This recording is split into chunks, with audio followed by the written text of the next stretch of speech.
Então, boa noite para todos. A partir desse momento nós estamos gravando e eu preciso dizer para vocês que participar do evento, participar do bate-papo, significa que você já está autorizando o uso da tua imagem, aquilo que você vai comentar aqui no bate-papo, né? Então, uma das primícias para você estar conosco é saber que isso está sendo gravado para que possa ser usado no Congresso Empresarial da região de São Paulo agora, que é o nosso encontro. Então, a maior parte das pessoas assistem após a gravação, elas vão estar na praia, vão estar lá e nos ouvindo fazer.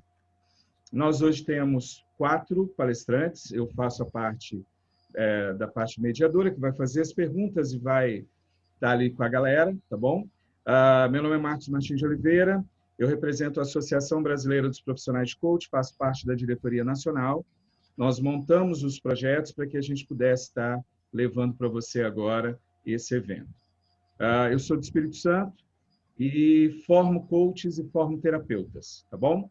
Então, quem quiser conhecer mais e tal, é só entrar nas minhas redes sociais, no site, aí vai poder ver todas as formações. Hoje nós estamos com 4 palestrantes de vários lugares. Eu vou passar agora a bola para o Sérgio. O Sérgio é nosso diretor regional, ele é diretor para São Paulo. Ele e a equipe é que montaram o congresso, a gente montou a estrutura, levou e eles são responsáveis por toda a estrutura de São Paulo. Tá bom? Então, Sérgio, seja bem-vindo aí. Se apresente, eu vou pedir para você fazer a apresentação, falar, pontuar cada palestrante, ele faz uma apresentação rápida em cima disso aí. Beleza? Fique à vontade. Beleza. Boa noite, pessoal. Meu nome é Sérgio Nogueira, sou palestrante, escritor, sou cantor, tenho várias outras formações aí durante minha carreira. Atuei 40 anos na área de TI, tenho formação em MBA, gestão de projetos, docência no ensino superior pós-graduado e sou engenheiro. Essa é a parte técnica, né? E sou sócio-diretor da Pratica Instituto, que também é uma empresa que atua na área corporativa, com coaches e tudo mais. Jogo futebol, tenho várias habilidades aí, vôlei, basquete, só não sou profissional porque eu sou baixinho, então não deu certo. E hoje tem uma curiosidade, a Leila está na companhia dos 3 homens que tem aqui. Hoje temos uma equipe, Sérgio, eu aqui, Eduardo Rachid, que trabalha com empresas, é um empresário aqui bastante conhecido. Meu amigo André Sanches, e a gente tem aqui alguma coisa que nós vamos tocar em conjunto, né? Esse congresso está acontecendo em São Paulo devido à minha equipe de São Paulo, composta da Rosicene, prazer aqui, que trouxe a Leila Navarro, que é a nossa outra convidada, André Aber, que está por aqui, Márcia Fernandes, sou a Andréa, e a Rose Moraes, que ainda não entrou. E a Leila Navarro é a nossa palestrante também convidada. E essa é a minha apresentação. Vou passar a bola. Eu que passo a bola para alguém? Pode escolher. Ordem alfabética, Eduardo, então.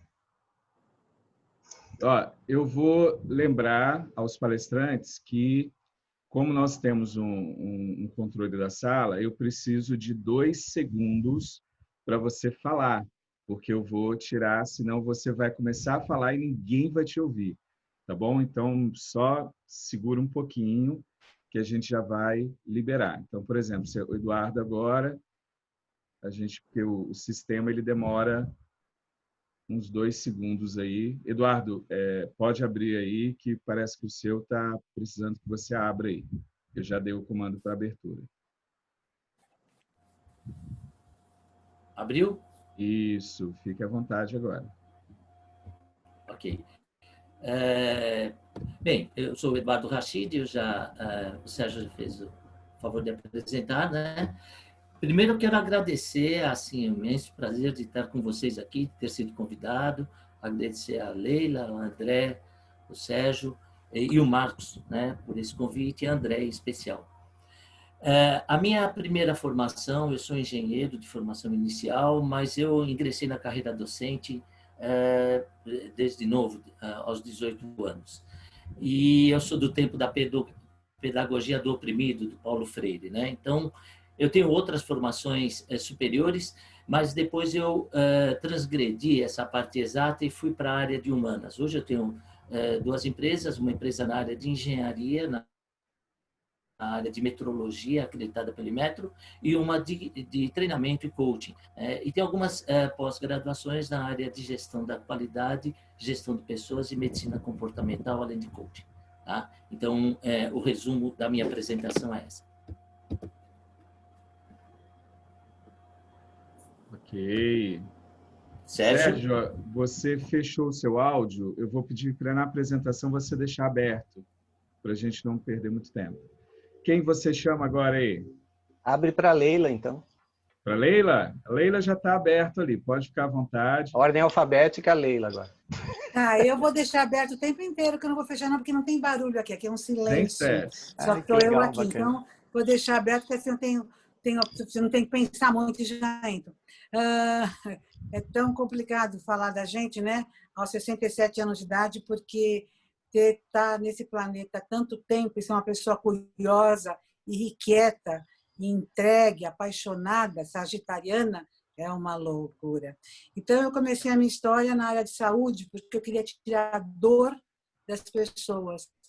Eu queria tirar a dor física das pessoas. Até que fui amadurecendo e vi que a dor física das pessoas tem a ver com uma dor emocional. E daí eu fui amadurecendo e vendo que a dor emocional das pessoas tem a ver com uma dor de alma.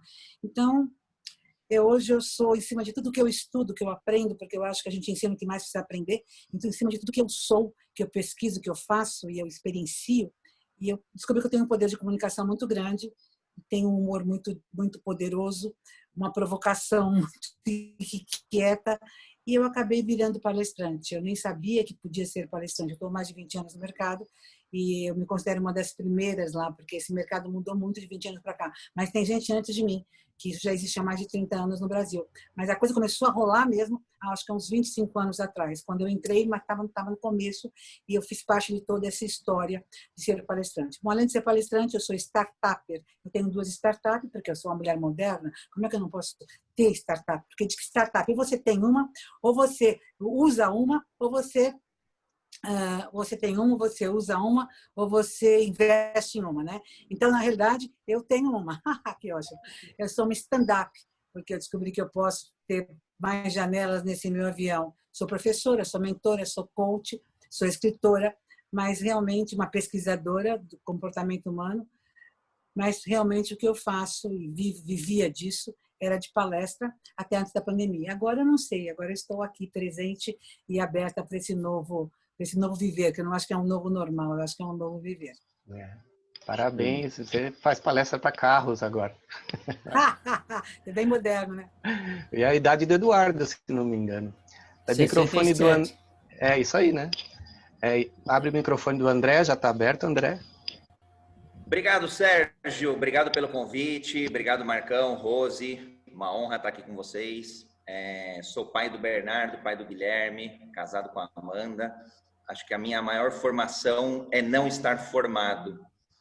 Eu fiz ciência da computação, eu sou um cientista da computação pela USP, depois fiz o mestrado na área de Big Data.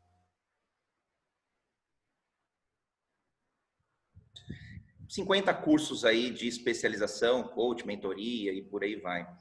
Acho que assim um pouco como a Leila, eu sou muito irrequieto e investigativo. Acho que, por definição, encontrei uma palavra que eu gosto muito, acho que deve ter oportunidade de discorrer sobre. Sou um nexialista, sou apaixonado pelo aprendizado e, como nexialista, eu descobri o meu propósito, que é ajudar pessoas e empresas a terem um mindset ágil e uma cultura ágil. Obrigado, Sérgio. Parabéns, André. Agradecer aqui gente que eu conheço, Marcos, Flora, Norma, Clara, um monte de gente. Obrigado, Jana, Juliana. Marcos, só você está com as perguntas. Beleza. Então, vamos lá. Então, eu vou começar a fazer as perguntas aqui, que eu acho que é a parte mais interessante. Lembrando que são 3 blocos, né? A gente faz uma rodada para todos os palestrantes. depois a gente faz uma segunda rodada com todos os palestrantes e depois a gente abre para quem está aqui dentro com a gente fazer a pergunta que quiser dentro do tema que a gente está desenvolvendo hoje. Então, a gente está começando, uma das colocações agora é a parte de liderança. Um dos problemas que nós vimos com a pandemia, ou que apareceu mais na pandemia, não é que surgiu na pandemia, ela já existia, só que estava oculta, né? E a pandemia ela trouxe isso para a gente de uma forma muito forte. A gente percebeu que o líder precisa ser líder e ele precisa trabalhar essa parte de liderança. Então, a minha pergunta ela vai ser direcionada para Leila, né? E a Leila já escreveu 2 livros sobre confiança, né? E agora, nesse momento, um dos pontos fortes para a liderança que a gente vê que traz um ponto diferencial, e aí vem essa pergunta para ela, como é que é essa parte diferencial da confiança nesse momento que a gente está vivendo e como fazer uma gestão à distância sem confiança. Então, assim, é uma coisa meio doida, assim, né? Hoje o pessoal parou e a gente fica pensando, peraí, como fazer isso? Então, quem mexe com a área de empresarial, quem já estudou essa área, fez mestrado ou está, né, no dia a dia, sabe que não é fácil essa parte. Então, Leila, como é que seria isso? Na sua vivência, na sua experiência, você olhando, rodando, e mais uma vez, parabéns pelo presente agora que, né, o universo, Papai do Céu te deu aí. Meus parabéns pelo presente mesmo, porque é um presente, né? A gente, antes da gravação, a gente estava conversando com isso, foi a sua fala. Como é que seria essa parte de confiança, gestão? Como é que a gente consegue fazer isso e ser um diferencial em cima disso? Fique à vontade. Legal. É uma coisa muito interessante, porque eu acho que a gente não conversa muito disso, né, de confiança. Acho que a gente nem percebe como falta confiança na nossa cultura. Foi feita uma pesquisa pelo Banco Mundial e se disse, por essa pesquisa, que já faz mais de 15 anos essa pesquisa, quando a gente foi escrever o livro, depois eu não retomei isso, de que cada 10 brasileiros, 8 não confiam na outra pessoa. A gente fala assim, esmola demais e o santo desconfia. Eu não confio nem nos meus próprios dentes, porque pode me morder. Então, assim, é uma coisa absurda o nosso falar em relação à confiança. É uma coisa muito forte isso. Tem um dito de Confúcio, Confúcio diz o seguinte, que um país precisa de armas, alimento e confiança para sobreviver e para se manter como país, para ser um país. Mas se tiver que abrir mão de algum desses, que primeiro seja da armas, segundo da comida e nunca da confiança. Porque se não tiver confiança, não tem país. Eu não sei se vocês sabem, mas foi feito um estudo e mostrou a importância de os carcereiros na penitenciária provocarem insegurança e desconfiança entre os detentos, entre os penitenciários que estão lá cumprindo pena. Porque se eles confiarem, todas as falanges confiarem um no outro, não tem muro que segura aqueles presidiários, entendeu? Então, os próprios carcereiros são treinados, e é muito interessante, porque eu vi esses filmes de penitenciárias americanos, e você vê que os carcereiros são pior que os caras, é um ambiente tão esquisito, parece tão sujo, né? Tão, mas por que não trata os caras bem? E eles são, às vezes, são piores que as próprias pessoas estão cumprindo pena lá. Mas é porque eles têm que criar isso para criar uma insegurança e uma fofoca, como se fosse uma insatisfação, e não um apoio de uma falange contra a falange. Porque senão ninguém seguraria, não teria número de policiais suficiente para segurar. Então, quando você tem confiança, um time que tem confiança, gente, ninguém segura. A confiança é muito, muito importante. Mas tem uma coisa que é muito importante quando a gente começa a falar de confiança, entender que a confiança tem uma regrinha de 3, que é assim, C mais C igual a C. Confiança mais controle igual a uma constante. Quer dizer que quanto mais confiança eu tenho, menos controle eu preciso. Se eu tenho muito controle, é porque eu não estou valorizando a confiança, é porque eu não tenho confiança. Então, isso é uma coisa que o líder tem que perceber. Se ele é um líder controlador e aí tem essa fobia por controle, e que isso deixa muito caro para a empresa, e que hoje agora, com o distanciamento, o controle, só se eu puser uma TV na casa do cara, se for um Big Brother, né? Então, a confiança se tornou uma coisa que é a alma de qualquer gestor, né? Você poder tá? Tendo até, a gente falaria que está sempre usar a confiança faz com que a gente se sinta até meio paranormal, né, em relação ao outro. E quando você confia numa outra pessoa, pingo é letra, né? É uma coisa interessante, sabe que a pessoa está por você. Às vezes não precisa nem falar. E daí você pode fazer a distância. Você, quando você tem um pai que confia em você, é muito interessante. Eu me lembro que uma vez, eu pesquisando confiança, tudo a gente faz em relação à confiança. Eu fui dar uma palestra na Bahia, nunca me esqueço, que foi na Bahia, em Salvador, e eu ia com um motorista que ia me levar uma hora e meia de Salvador. Eu fui conversando com ele. Ele tinha uns filhos adolescentes, começou a falar dos filhos dele maravilhosamente. E eu falei assim, nossa, mas que interessante, que harmonia que você tem com seus filhos. E seus filhos saem no fim de semana e você tem uma relação muito fantástica. Como é que você tem essa relação com seus filhos? E ele me respondeu, é a confiança. Cada vez que meu filho vai sair de casa no fim de semana, que vai sair para balada, que vai fazer uma coisa, eu falo assim, filho, o pai confia em você. O pai confia em você que você vai fazer, tudo que você vai fazer é uma coisa que se eu estivesse do seu lado, você faria igual. Eu confio em você. Não precisa fazer curso para saber isso. Todos nós sabemos de natureza humana que a confiança se conquista. Que a confiança ela é inspirada e você vai crescendo com o tempo. Mas quando você perde a confiança, acabou. Não tem volta. Isso não precisa fazer curso para fazer isso, todos nós sabemos. Isso tem estudos feitos. Tanto que eles mostram que numa empresa, se alguém teve um deslize, você pode perdoar, você pode desculpar, você pode entender, mas não dá para aquele cara continuar. Porque se teve um deslize, não tem mais jeito, quebrou. E ele pode sair daquela, aprender ter aquele como aprendizado, ir para um outro lugar e ser legal. Porque não quer dizer que ele é uma pessoa péssima, ruim. Às vezes você acaba tendo uma situação delicada e as pessoas perderam a confiança em você, mas não quer dizer que você não pode resgatar isso num outro lugar, começar num outro lugar. A vida é maravilhosa, né? E com o tempo, né, eu acho que não tem que essas cicatrizes ficam para sempre, no meu estudo. Nesses estudos que nós fizemos, mostrou que a única confiança que consegue ser regenerada, olha que interessante, hein? É a confiança da mãe no filho. E só quem é mulher vai entender isso. Porque não tem explicação. É uma coisa de mãe para filho. Tá? Então, realmente a confiança rompeu, não tem jeito de grudar mais. Por isso que é muito importante a gente manter essa confiança. Então, para eu poder passar uma coisa prática aqui, eu tenho que explicar como é que a gente faria essa gestão rapidinho, assim, né? Bem ágil, né? Na gestão ágil do nosso poderoso amigo aí. A fórmula da gestão por confiança é o seguinte, é A mais 7 Cs. Esse A vem de autoconfiança. Então, se o líder não tiver autoconfiança, ele não consegue inspirar confiança. Quando eu inspiro confiança na pessoa, a pessoa me volta a confiança e a gente cria uma relação de confiança. Um tem que ser quem começa essa inspiração. E daí você fala assim, Leila, mas eu posso... É arriscado eu confiar no outro. É arriscado você confiar no outro, mas é arriscado também você não confiar. Então é melhor você arriscar de confiar e perder, porque pode perder, ou você não confiar e você não poder andar para frente, não poder multiplicar, você não poder fazer coisas fantásticas que você faria se você confiasse e tivesse arriscado nesse caminho. Então, eu acho que vale a pena, nos nossos estudos, nós fizemos em várias empresas, arriscar na confiança. É que a gente não foi treinado para isso, a gente sempre fica com o pé atrás. Ainda mais, mas é o meu nome que está em jogo, eu não sei o que está em jogo, a gente tem o ego, né? E o ego atrapalha um pouco, sabe? A autoconfiança e essa coisa de confiar no outro. Porque o livro que eu escrevi, os 2 livros que nós escrevemos, foi eu com o professor Gazaia, que é um espanhol. O primeiro livro chama Confiança...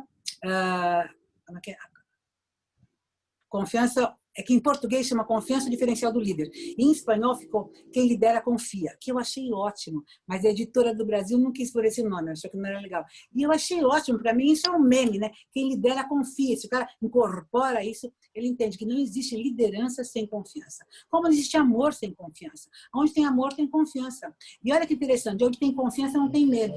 O medo e a confiança não andam juntos. Por isso que nesse momento que nós estamos vivendo é muito importante a confiança, porque nós estamos vivendo um momento de medo, de insegurança, a gente não sabe para onde vai, a gente está andando no escuro.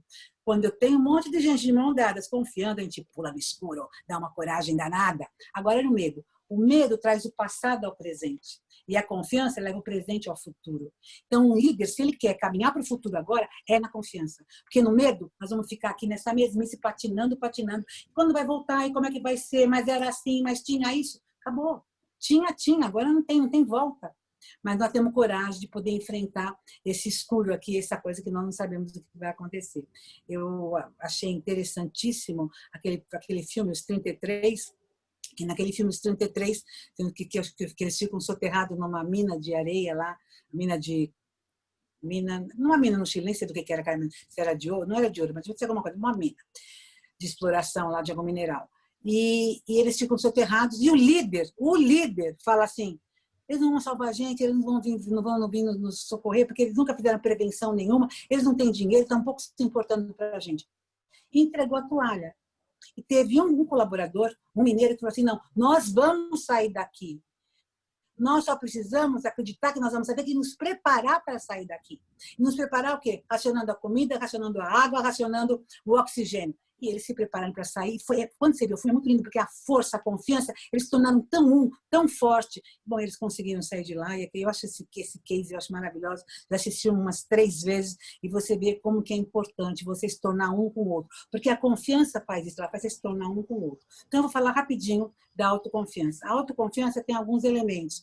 Primeiro, o autoconhecimento. Para eu ter autoconfiança, eu preciso de autoconhecimento. Eu preciso de autoestima. Eu preciso de autocrítica. Saber qual que é o meu diferencial. Eu preciso de autorrealização, sabe, ter gravado, saber quais são as minhas realizações, porque eu tenho que ter eu gosto dessa parte, tem que ter uma lista de realizações, de sonhos realizados, de feitos seus. Quando você está em maré baixa, você olha e fala, gente, porque a gente esquece, mas o outro sabe o que a gente fez e avisa a gente, mas não sei o que o outro me avisa. Eu saber, eu lembrar das coisas que eu fiz, que eu consegui, que foram limões, que eu fiz uma limonada fantástica. Mas ao mesmo tempo que você tem que ter os sonhos realizados, que isso te dá mais autoconfiança, você também tem que ter uma lista de sonhos por realizar e confiar que você está ali nessa luta e não joga essa toalha. E o último é a autodisciplina. Então, nos livros a gente explica tudo, cada um por cada um, e mostrando que esses 5 elementos, como é que esses 5 elementos trabalham para você ter autoconfiança. Eu tenho autoconfiança, eu inspiro confiança, não tem jeito. Quando você inspira confiança, a confiança volta.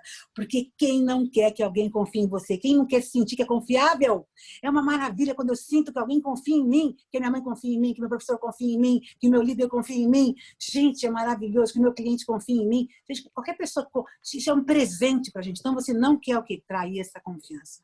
Então, o líder tem que deixar claro, mostrar essa confiança, essa disposição dele, essa coragem dele de confiar, ok? Então, nós estamos aqui, A mais 7 Cs. Esses Cs são os comportamentos que fazem com que eu tenha capacidade e com que eu possa inspirar confiança no outro. Então, vamos falar desses comportamentos. O primeiro não é um comportamento, é uma competência. O primeiro é o seguinte, desses 7 Cs. O primeiro é o seguinte, é a competência profissional. Eu confio em você, porque você é piloto de avião, porque você vai pilotar o avião. Então, às vezes eu confio para você em algum tema, mas eu não confio em você para outro tema. Eu não confio, você não é meu dentista, eu não vou confiar em você para ser dentista. Então, é muito importante que a gente confie numa pessoa em relação àquilo que ela se propõe naquela relação. Isso tem que deixar muito claro. Né? Como nós estamos falando no mundo empresarial, então um líder tem que saber, ele não precisa saber tudo. Ele não precisa saber tudo, mas tem que deixar claro, porque ele não sabe que eu preciso de você, que eu respeito de você e saber fazer a coisa direito, né? Deixar essa clareza é uma coisa muito importante. Mas vamos falar, competência profissional. Pá. Agora vamos nos comportamentos. Primeiro é consciência, ter consciência do outro. Eu não posso confiar em alguém que não tem consciência de mim, que não me percebe, que não sabe nem quem eu sou, o que eu sinto, o que eu quero, quais são meus medos. É muito importante o líder ter consciência, sabe? Olhar no olho, perceber quem é, saber o nome de cada um, saber quem é, quem não é. E eu vi que agora nessa pandemia os líderes ficaram um pouco mais próximos, porque eles também perceberam que precisavam disso, né? Até eu não acho que é para ter mais controle, é para poder se sentir mais confiante, é para poder se sentir mais perto, né? Eu não posso confiar às cegas, eu queria olhar as pessoas, mesmo à distância, fazer mais reuniões, estar mais perto, né? Então, a consciência é muito importante, ter consciência do outro. Então, olha o que eu estou explicando, que para você inspirar confiança para o outro tem que sentir que você tem consciência dele, que você percebe ele como um ser único, né? Como um ser que tem as necessidades que tem, que é como é, que você aceita ele como é, que está nessa relação com ele, ter esse entendimento. Você não precisa falar tudo, porque a coisa não precisa ser falada tudo. Quando a pessoa confia, o outro sente. Gozado, né? Porque a confiança, você pode querer explicar, né? Você é muito radical, você é muito engenheiro. Tô brincando. Mas, engenheiro, você não precisa explicar, né? O outro sente que está confiando. Eu estou acabando aqui a minha fala. Então, competência profissional, consciência, clareza. Clareza é o seguinte, não tem letra pequena. é tudo muito claro, muito aberto, muito transparente. O que eu não puder deixar transparente, eu falo, gente, isso aqui eu não posso falar, não dá para me esclarecer isso para vocês, porque eu dependo de outras coisas, e não tem interesse, porque isso pode criar um problema muito maior, então isso nós não vamos falar. Quer dizer, não precisa fingir que não existe, que isso, que tal, de fazer um joguinho, não. Nós somos adultos. Se nós somos adultos, até aqui eu posso ir, até aqui eu não posso ir. Mas por que o senhor não pode ir? Eu não posso ir por causa disso, disso, daquilo, pronto, acabou. E se eu confio em você, você confia em mim? Você não fica perguntando tanta coisa, né? Porque ele tem uma relação de confiança. E você sabe que se ele está fazendo aquilo, é para o melhor de todos nós. A gente acredita nele, a gente confia nele. Você percebe como a confiança é muito importante, que ela facilita, ela diminui muitos caminhos? Então, competência profissional, consciência, clareza, cumprimento. Cumprir o que fala. Se não vai fazer, não prometa. O que você vai fazer, cumpra. A reunião vai começar às 8, começa às 8, vai terminar às 9, termina às 9. Não, mas hoje ficou até às 9h10. Você fala, esse cara é assim. Ele marca, mas tá, 10 minutos para ele não é nada. Isso na Europa, 10 minutos é muito. Se você vai chegar às 9, é às 9. Se vai sair às 10, é às 10. As coisas são assim. Aqui não. Ah, dá um jeitinho, a gente faz, cada um faz o seu horário. Uma pessoa imprevisível desse jeito, como é que eu posso confiar? A pessoa diz, ela promete, fala que vai fazer, mas pode fazer e pode não fazer. Filhão, esse fim de semana nós vamos no jogo de futebol. Aí chegou uns amigos, você resolve ir no jogo de futebol. Você acha que esse seu filho vai confiar em você? Meu pai é legal. Mas, gente, o que ele promete, a gente não pode garantir. Porque às vezes ele faz, às vezes ele não faz. O que é isso? Isso é relação de confiança? Não, não é relação de confiança. Confiança, não existe meia confiança. Você confia, você não confia. Você começa a valorizar outras maneiras, outras coisas que você fala para o outro, que você se compromete com o outro, que você está olhando para o outro. Então, competência profissional, consciência, clareza, cumprimento. Coerência. Eu não confio em alguém que fala uma coisa e faz outra. É muito importante o líder ter coerência. Quanto mais desenvolvido como ser humano esse cara é, quanto mais inteiro ele é, gente, mais eu confio. Ele não precisa falar nada, porque a postura e a atitude dele, ele é o primeiro que está fazendo tudo aquilo. Como foi no filme que eu vi lá, o filme lá dos 33, o cara que acabou liderando todo mundo, que não é que líder ficou meio pulada num momento, ele o quê? Ele era aquilo, ele cuidava, ele não comia mais que ninguém, ele não ficava lá no cantinho bebendo mais água que ninguém, não, ele estava igual, ele estava junto, estamos aqui junto, nós estamos passando isso junto, esse perrengue é junto, estamos aqui, é tudo muito claro, muito transparente, né? É muito interessante essa coisa da coerência, de o cara que está lá e você vê o que ele é, isso grita, né? A coerência é uma coisa que grita, e ensina mais do que qualquer palavra. Bom, então, olha, só para terminar a aula aqui, né? Competência profissional, consciência, clareza, cumprimento, coerência, consistência. Gente, me fala, meus lindos, tudo coach aqui, tudo líder aqui. Você acha que você pode confiar em alguém que não tem valores? Que você não percebe, que não transparece valores? E assim, não são os 1.200 valores que existem no mundo, não. Aquele cara, gente, eu saí da empresa, mas ele não saiu de mim.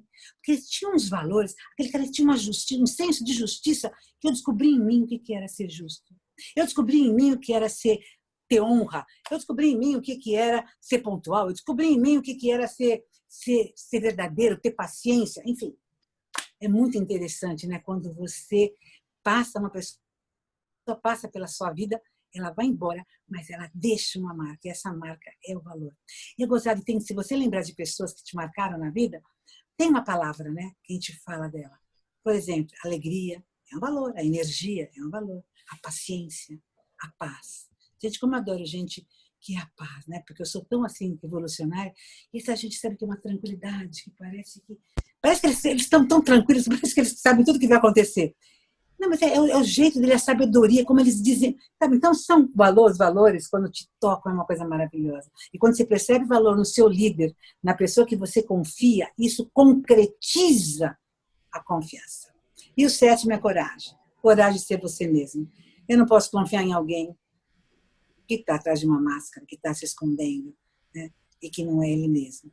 Gente, eu já falei demais, nem sei quanto tempo eu falei aqui, deixa eu ver, vocês me cortam na outra pergunta, mas é que essa pergunta foi muito grande, porque confiança é um negócio maravilhoso, e falaram que eu tinha que dar conteúdo, eu dei conteúdo. Gente, amo vocês. Essa pergunta adorei. É importante.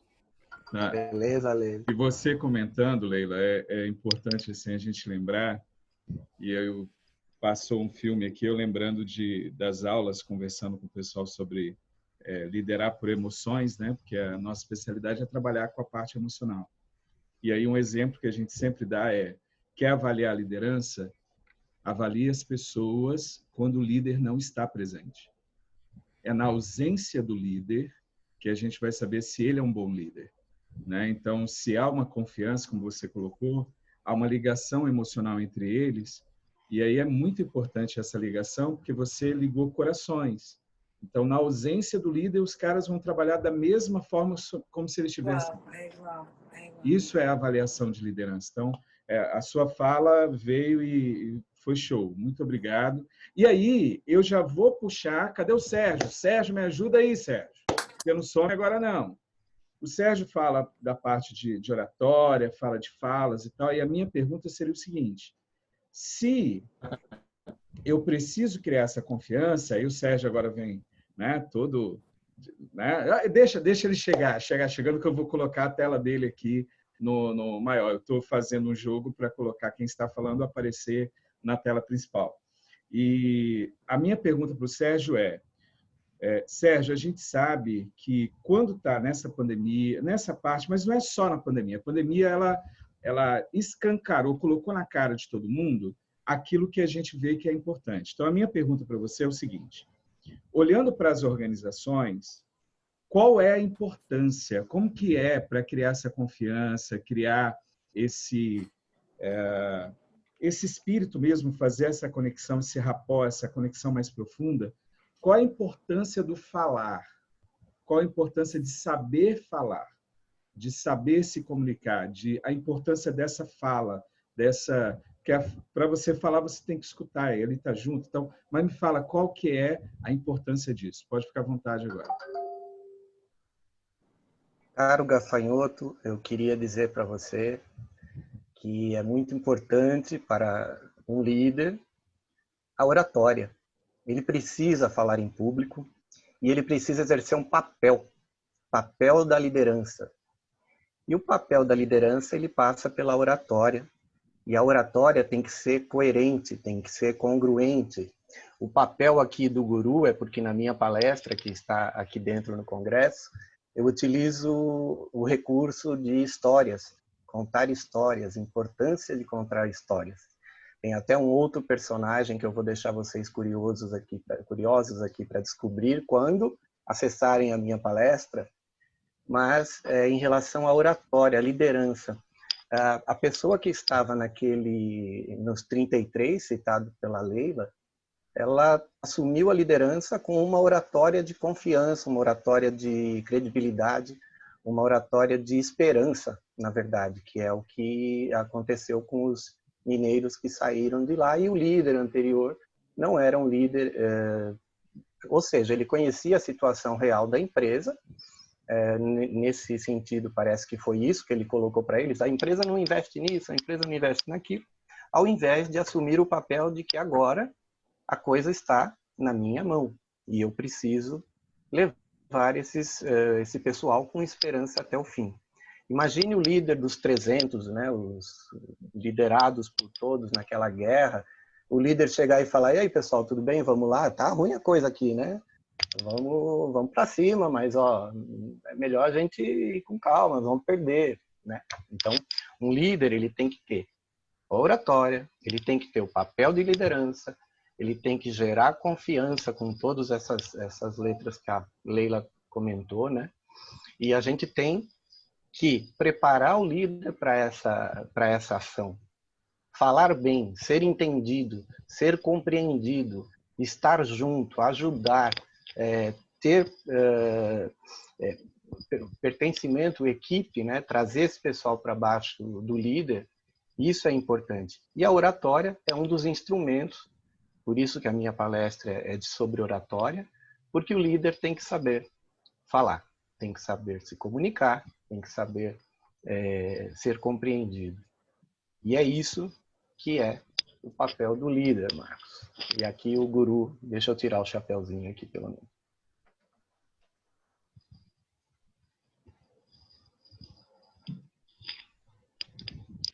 Ok. Olha, eu vou chamar o André para a conversa. Então, deixa eu já colocar o André aqui. Então, ó, nós tivemos uma aula com a Leila, mostrando a parte de liderança. Agora já foi para o Sérgio, mostrando a importância da oratória dentro dessa própria liderança. E aí, André, quando a gente... eu fico pensando assim, a gente precisa manter uma liderança mais ágil, mais ativa, né? E aí a minha pergunta para você, se você tivesse que dar um pulo do gato, como que seria para manter como que eu consigo manter isso, tanto na vida corporativa como na vida pessoal? Como é que seria isso? Fica à vontade aí, resolve esse pepino para mim. Bom, a Leila já levantou a bola, foi excelente. Com a confiança ela é a base para a gente ser mais transparente, para a gente colaborar. Esses são 2 pilares de culturas ágeis dentro das organizações. E a figura que eu trago é a figura do camaleão, porque tanto para se defender quanto para atacar, o camaleão ele faz 2 movimentos. Ele inspeciona o ambiente ao qual ele está e ele se adapta. Basicamente é o animal que com maior qualidade e agilidade, rapidez, ele faz isso, inspeção e adaptação.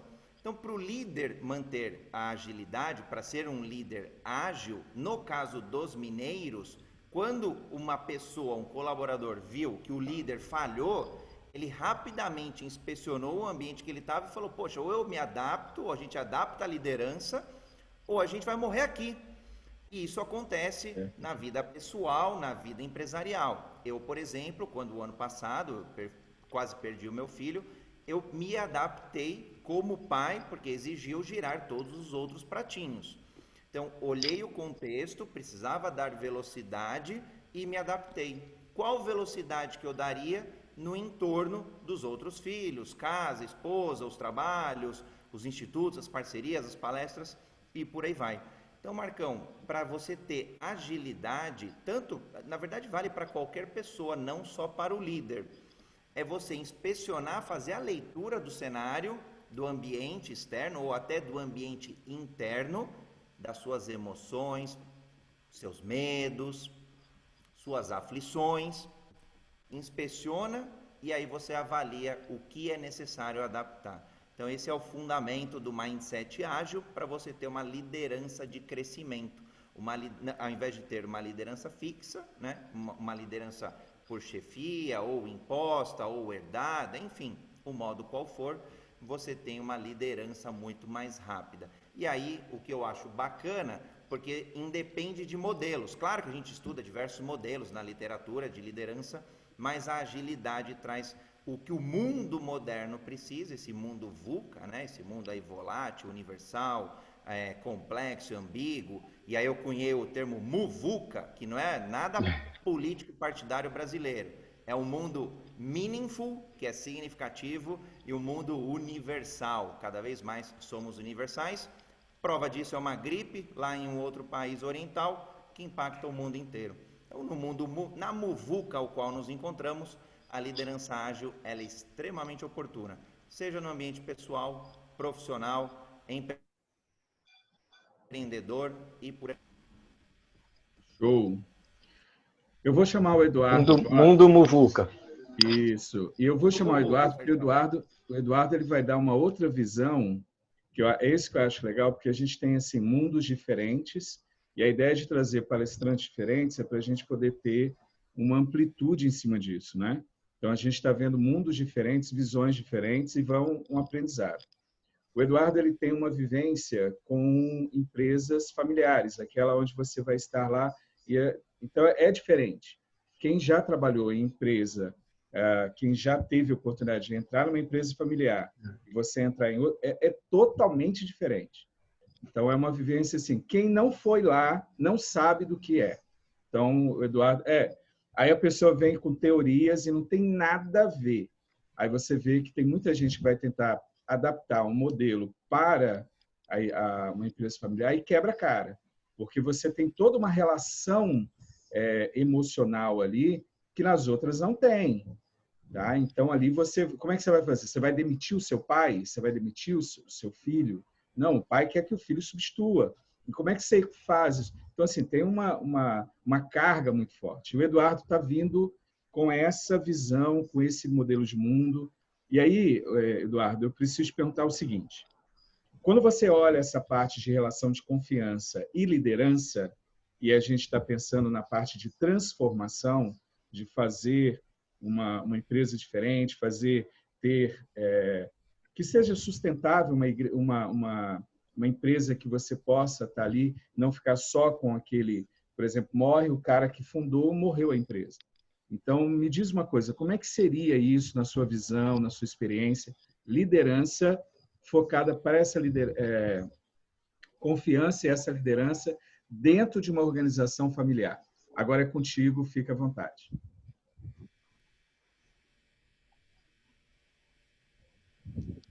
Ok. Estamos te ouvindo, pode falar à vontade. Está ouvindo, manda bala. Estão ouvindo? Desculpa, Tá, perdão. microfone abertão já, pode mandar bala. Legal. Então, vamos lá. Eu anotei algumas coisas aqui, depois da explanação da Leila, eu achei espetacular, porque está muito dentro do que acontece dentro da micro e pequena empresa e a média empresa familiar, né? Que é uma realidade de 66%, né, do nosso emprego, onde as pessoas, 66% dos empregados estão submetidos a esse tipo de gerência, a esse tipo de realidade, de cenário. E de 6,4 milhões de empresas, 6 milhões são empresas micro, pequenas e familiares. Então, para ter ideia, o impacto dessa relação que a Leila explanou para a gente, de confiança, é muito grande. Eu queria contar algumas coisas para vocês, e vou ser breve para não tomar muito tempo, que é a questão do seguinte. A Leila falou num negócio que eu, quando faço business coaching com pequena empresa, ou quando eu faço as palestras e as ações com os microempresários, o gasto que eles têm em controle é absurdo, né? O controle encarece demais para a empresa, porque não só os recursos para controle, né, as tecnologias e tudo mais, mas o tempo que ele perde controlando. Então, o custo é muito alto. Esse destaque que a Leila deu é muito importante. E isso entra num custo do Brasil, onde a gente acaba encarecendo o nosso produto e encarecendo os processos. E é incrível que eles controlam as pessoas e poucos processos. É muito interessante isso, porque o foco está no comportamento das pessoas. É importante? Não tenha dúvida. Mas os processos que são resultados, né, que vão levar o produto ou o serviço para o cliente, eles têm poucos controles. Né? Eles são, entre aspas, uma confiança onde eles não praticam. Outra coisa interessante, Leila, e eu gostaria até que depois, se ela puder, se ela tiver tempo, ela falasse, é interessante, como eu percebi, e eu sou um pequeno empresário, minha empresa, embora seja considerada grande no ramo de atividade dela, mas nos BNDES ela é uma média empresa, eu percebi o seguinte, que a pandemia, principalmente para nós mais velhos, líderes mais velhos, deu a oportunidade de exercitar a autoconfiança. Por quê? A gente teve que, entre aspas, largar aquilo que a gente segura que nem doido. Né? O olho do dono é que engorda o gado. Né? Então, a gente fica na empresa e não dá oportunidade, a gente não confia nos líderes que a gente criou. E o que a gente faz? Com a pandemia, a gente teve que sair fora disso e, por uma maneira digital, buscar uma gestão, que foi uma coisa extremamente inovadora, impactante, disruptiva, e isso fez com que a gente tivesse uma autoconfiança maior, porque você viu que você realmente conseguiu formar substitutos, você formou líderes, mas você não confiava em você. E é interessante, e eu gostaria muito, se a Leila puder falar, que é o seguinte, é interessante como a falta de confiança, ela mantém as crenças que a gente tem, que nós somos donos do processo. Se nós não estivermos lá, não acontece. Então, justifica a nossa presença, que às vezes é injustificável a presença. A gente fere dentro do processo. Isso, quando eu faço business coach, na micro e pequena empresa acontece demais. Os líderes não voam, não criam, eles não partem para cima porque nós, líderes deles, não deixamos, porque nós não temos a autoconfiança na gente e não passamos isso daí para eles. E uma outra coisa que a gente que eu percebi e eu busco com eles, busco o entendimento com eles, que é o seguinte: risco vai existir e sempre, tá? E normalmente a gente se ferra e a gente se decepciona com quem a gente confia e não com quem a gente não confia. Então, os riscos têm que ser avaliados, né? E o pequeno e médio empresário, microempresário, empresa familiar, eles ficam com muito medo, principalmente quando há uma sucessão, eles ainda enxergam, porque é diferente dessas grandes empresas que outros business coaches são feitos, e as palestras que a Leila deve dar para grandes empresários, buscam um treinamento, eles buscam uma adequação para desenvolver um sucessor. Na micro e pequena empresa e na familiar, não. É filho, vai lá. E às vezes o cara não tem a menor competência.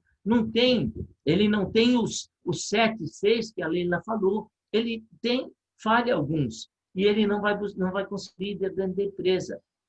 E começa a gerar conflito dentro da empresa. Então, eu acho que a confiança ela é fundamental, tenho certeza que ela é fundamental, mas na micro e pequena empresa e familiar, ela é muito complicada porque ela se mistura com outras emoções, né? Emoções familiares, emoções... É muito complicado, não é óbvio que não é intransponível, mas é um trabalho sério, diferente, que a gente tem que fazer nos business coaches e coach também, personal coach com as pessoas, porque são crenças muito enraizadas há muito, né? E a confiança fica sempre assim: eu não confio nem na minha mãe, se eu confiar nele, como é que faz? Vou ligar isso, meus processos na mão dele. Isso acontece muito. É isso que eu tenho que falar. Obrigado. Valeu. Show! E aí agora a gente entra no segundo bloco, eu já vou jogar mais uma pergunta, vou começar com a Leila de novo. E é interessante que aí volta de novo nessa parte de liderança, de confiança. E tem uma coisa que nós tivemos que aprender agora, né? E foi muito rápido. Eu lembro que quase todas as palestras que a gente estava falando sobre liderança e sobre vendas, que eu fui convidado para estar em alguns lugares, sempre estava falando desse aprendizado rápido que a gente teve que ter, que o líder teve que olhar, dele parar, dele ter que ver que é diferente uma liderança presencial de uma liderança à distância. E aí, eu já queria passar para a Leila, pela experiência, tudo que ela viu, para ela poder pontuar para a gente, na experiência dela, como é que ela viu isso, como é que ela vê essa liderança à distância e essa liderança presencial. Como é que é? Qual é a diferença entre os dois? Porque foi uma coisa assim gritante. A gente viu líderes que, quando foi ver que era à distância, simplesmente não podiam ser líderes. Ou eles se reinventavam, ou eles estavam fora, ou a empresa ia falir. Como várias estavam falindo, não porque não tinha opções, mas porque faltou liderança, né? E tanto que algumas quebraram e outras nasceram no mesmo mercado. Então, não significa que que não dava para vender produto. Era porque você tinha que fazer uma gestão diferente. Então, Leila, como é que seria isso? Qual é a diferença que você percebeu? Qual a vivência que você teve? E o que você viu dessa diferença de liderança presencial e liderança à distância? Fique à vontade. Eu queria aproveitar para responder as provocações do Eduardo, do Rashid, a respeito da confiança mesmo, né? Que tem a ver com o que você me perguntou aqui agora. Não existe confiança cega. Quando confiança cega, sabe o que é? É querer largar o corpo, é querer não assumir. A confiança ela tem que ter um mínimo de controle, ela tem que ter um tônus. Ela tem que ter um tônus. E esse tônus está conectado com você. Mesmo que à distância, mesmo que sem comunicação nenhuma, mas existe um tônus, entendeu? Assim, eu deleguei, eu confio, acabou, estou aqui, morri. Não morri, eu estou junto. É estar junto. Essa sensação que é uma coisa leve. É você estar junto, mas está sem controle. Mas você percebe que o outro está ali com você, né?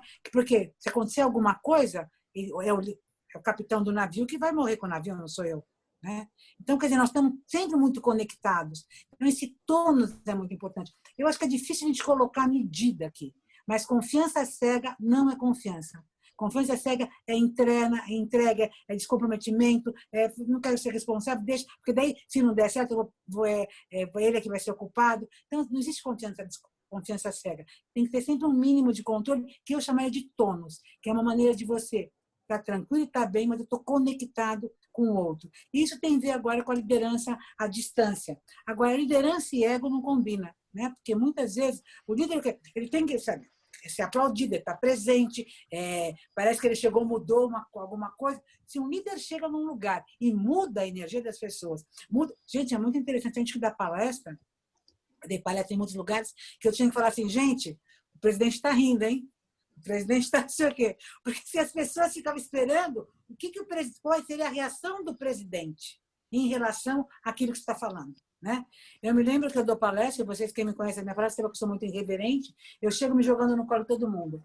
E assim, Leila, se joga no colo, mas não se joga no colo do presidente. Eu falo, mas e quem é o presidente? Não, você vai ver porque ele está aqui. Bom, eu nunca me esqueço que eu fui dar uma palestra num lugar e as pessoas estavam em mesas, né? Estavam 8 em cada mesa e tal. E eu cheguei, puseram acho que o presidente numa mesa lá no fundo, então eu já fiquei tranquila, que ele não estaria ali na frente. E brinquei, entrei, sentei, dei a palestra. Quando terminou a palestra, para dar para o presidente, eu agradeci, parabenizei, então, não sei o que, ele falou assim, olha, eu queria fazer uma pergunta para você, por que você não pulou no meu colo? Eu falei assim, era culpa da RH, ela que não deixou, mas agora eu pulo, eu sentei no colo do presidente e tirei uma foto junto. Então, o que acontece? A pessoa faz uma fantasia, ele é um ser humano como a gente, e a gente que coloca ele, e daí não dá para existir confiança, a gente coloca ele num lugar de super-humano, de sobre-humano, de não sei o quê, e daí, como é que você pode confiar no negócio? Ele tem que estar aqui junto com a gente. Quer dizer, o respeito, gente, não quer dizer que o respeito ele tem que estar lá dentro de uma outra nave, né? É muito interessante o líder quando ele come com as pessoas, quando ele está junto com as pessoas, né? Porque acho tão antigo esse negócio de você chegar num lugar, o líder come num lugar, recebe uma comida diferente, faz tudo diferente. Né? Quer dizer, isso não pode criar uma relação de confiança quando você começa a ter tantas capas. E daí esse líder tem dificuldade, porque ele tem que estar presente, ele tem que ser aplaudido, tem que toda hora ficar mostrando as medalhas que ele tem como general. Já foi isso, né? Então, a confiança, o ego e a confiança não combinam. Eu preciso ser aplaudido por você. Nós estamos numa relação de confiança, nós sabemos, nós chegamos junto aqui, nós fizemos isso junto, nós só chegamos aqui porque nós estamos juntos. E hoje é uma coisa muito interessante, as empresas que estão chegando agora no final do ano vivas, porque muitas morreram pelo caminho, elas estão chegando vivas porque a equipe estava junto, e a equipe se comprometeu, e as pessoas estavam em casa desesperadas, porque elas estavam se sentindo sem corporalidade, entendeu? Você tinha corpo, você estava numa empresa, você estava vivo. De repente, você foi para casa, junto com família, com filho, com criança, com mulher, com não sei o que, cachorro, não sei o que, e não tem, às vezes, um lugar para trabalhar e distante das pessoas. No começo, muitas empresas começaram a fazer muitas reuniões e começaram a demandar demais. Era uma maneira de eles controlarem a pessoa. Se tinha muita reunião, via que estava ali. E se demandava demais, estava sempre cobrando. E a demanda, porque às vezes pediam mais coisas do que pediam no presencial. Mas era uma maneira de falar, você está trabalhando para mim ou você está aí na sua casa sem fazer nada? O que você está fazendo aí na sua casa? Era uma maneira de poder trazer as pessoas. Agora, as pessoas do outro lado, sem ser o gerente, o líder, o diretor aqui, a pessoa, o colaborador, ele também queria se sentir conectado. Ele sentia esse desespero de se sentir conectado. Tanto que, independente da demanda, as pessoas... Pesquisa feita por um monte de pessoas que viveram essa pandemia, as próprias pessoas trabalhavam mais do que precisavam trabalhar, mais do que as 8 horas. Porque podiam sentar às 9, levantar ao meio-dia, sentar à 1 da tarde, sair às 6 da tarde. Não, as pessoas estavam muito mais envolvidas, né? E comprometidas. Se descobriu um comprometimento muito maior. Eu acho que até que se descobriu mais confiança nessa pandemia, porque a água estava no pescoço, ou eu confiava, ou a gente não conseguia chegar no final do ano. Porque esse final do ano, o que é? Nós não vamos comemorar que nós estamos passando um ano para o outro, né? Que nós estamos fazendo uma transferência de ano. Na realidade, não se vai comemorar virada de ano, mas vai comemorar mais de 250 dias de virada de jogo diário, porque foi virada de jogo diário. Para você virar o jogo, para você ir para o incerto, tentar, é com gente que está comprometida. Então, eu percebi que a confiança, não precisando fazer cursos de confiança, a confiança aflorou em muitas equipes que estão chegando agora no final do ano. Por isso, a confiança exige o quê? Existe reconhecimento. Né? E é muito importante as pessoas agora no final do ano pararem, celebrarem, agradecerem. Gente, a gente estava junto, a gente chegou aqui junto e ainda nós temos um mar de coisas ainda para resolver. E a confiança tem isso. Olha uma coisa que eu vou falar para terminar minha fala, muito importante. Seu filho está fazendo vestibular. Você fala, filho, paizão, confia em você. Estamos dando todas as condições para tu fazer. Confiamos em você. Se o menino não entrar no vestibular, você parou de confiar nele? Não. Você confia que ele deu o melhor. Ele fez o melhor. Quando eu sou coach, quando eu sou treinador de um esportista e eu confio que ele vai ganhar, se ele perdeu, para mim ele ganhou, porque ele foi lá e ele fez o melhor, ele fez o que sabia fazer. E se não deu aquele dia, porque não tem que ganhar, não tem que perder. Ou se não deu aquele dia, também porque nós aprendemos que faltou alguma coisa que a gente precisa aprender mais. Mas eu estou junto, eu não vou abandonar aquela pessoa, eu não vou deixar de confiar nela, ela não me traiu. E ela não se traiu, não existe isso. Isso é que é bacana, gente. Não é porque a gente não chegou, porque a gente errou, porque eu não correspondi, nós combinamos uma coisa e eu não consegui atingir. Isso não quebra a minha confiança. Isso não é traição. Eu confio que você fez o melhor, mas não chegamos. Vamos ver como é que a gente faz para chegar. Vamos voltar aqui. Como é que então, deleta isso, vamos fazer diferente. Por isso que eu adoro startup, porque startup tem muito disso, né? A gente está todo mundo arriscando, sabe que está arriscando, e vamos pivotar, e essa liberdade de pivotar e não ficar chorando. Ah, mas essa opinião foi eu que dei, vocês vão pivotar isso, que foi o meu sonho. Oh, se foi seu sonho, não está funcionando. Então, até logo, vamos trazer aqui, vamos ser rápidos. Se ajam nisso, né? Então, acho que a confiança, quando tem confiança, acho que fica mais leve esse orgulho, esse ego, porque confiar, gente, eu não confio sozinho. O importante é ter autoconfiança para confiar em todo mundo e isso criar uma unidade. Gente, só na confiança que você cria uma unidade. Vamos pensar no homem e na mulher. No homem e na mulher, no casal. Tem casal que vive junto e não confia um no outro. Controla um no outro. Fica imaginando o que está para uma doença mental. E por que eu não confio no outro? Porque eu não tenho autoconfiança. Então, a importância da autoconfiança é essa, porque quando eu tenho autoconfiança, eu sei de todos os riscos que existem comigo mesmo, e daí eu sei que o outro é tão humano que nem eu, né? Ah, eu adoro esse tema, acho fantástico, acho que nós estamos aprendendo muito, acho que essa pandemia está ensinando o planeta Terra muitas coisas ali, com água no pescoço, né? Não tem jeito. Talvez as pessoas podem não estar chamando de confiança, mas nós aqui estamos lendo desse jeito, que é a confiança. Confiança e ego não combinam, e confiança cega não existe, e essa aqui é a minha resposta, e eu adorei a sua preleção, Rachid. Gente, Obrigado. eu acho que eu tenho que ir embora, mas eu passei aqui que eu vou ficar mais 15 minutos, porque eu estou louca, eu não quero mais ir embora não, porque vai ficar muito bom. Gente, o que eu vou fazer? É uma reunião que eu tenho da startup, os caras vão ficar doidos comigo, mas eu vou ficar mais um pouquinho aqui que eu quero ver. Esse negócio, eles deixaram doido. Você não é dona da startup? Lembrando mas eu sou dona, por isso mesmo que eu tenho que estar lá. Exatamente. Por isso que nós temos que estar juntos, né? Eu posso não estar numa reunião de startup. É isso mesmo. Precisa agradecer aí, porque na realidade a Leila, ela ia ficar conosco às 7:50, até às 7:50. Agora já é 10:11, ou seja, ela já está conosco, né? 21 minutos a mais. Mas eu quero agradecer. Eu quero agradecer muito a vocês. Olha, adorei de ter participado aqui. Que nível, que oportunidade, que gostoso esse papo, que genial. Vamos marcar outros papos desse. Amei, adorei. Que é um papo de alto nível, uma provocação, um vai complementando o outro, né? Eu acho que isso é importante, isso, né? E eu quero falar para quem estiver assistindo a gente que me sigam nas redes sociais, porque eu quero ficar próximo de vocês. A gente manda, hoje é rede social, né? Não precisa nem de passar o telefone um para o outro. Manda um direct lá, porque eu vou saber, porque quero estar conectada com todos vocês, quem estiver assistindo a gente aqui. Tá bom? Muito, muito obrigada, valeu. Gente, adorei vocês de verdade. Eu estou indo, mas meu coração está querendo ficar, tá difícil. O guru te abençoa aqui, o guru abençoa você, tá? Muito obrigado por ter participado conosco. E lembrando a galera que gostou e tudo, a gente vai ter outros momentos. Já tem um momento que a gente marcou com a equipe da Leila já, que ela vai estar conosco no Congresso Estadual lá no Amazonas, né? Com o Altenor e a galera dele lá. Então, já vai estar ali lembrando que lá aí é outro ambiente, é focado para mulheres, é um congresso focado para mulheres. Então, pode deixar que nós vamos estar aí comentando com os outros diretores para que você possa estar conosco rodando o Brasil aí. Muito obrigado mesmo. E quem quiser tirar foto, abre a foto para tirar foto, abre a foto. Peraí, deixa eu... Até aqui na minha gravação, que eu estou focando agora, estou abrindo. Janete, abre aí. Rose, tira a foto, Rose. Andréia? Abre aí, cadê esse povo que não abre a foto?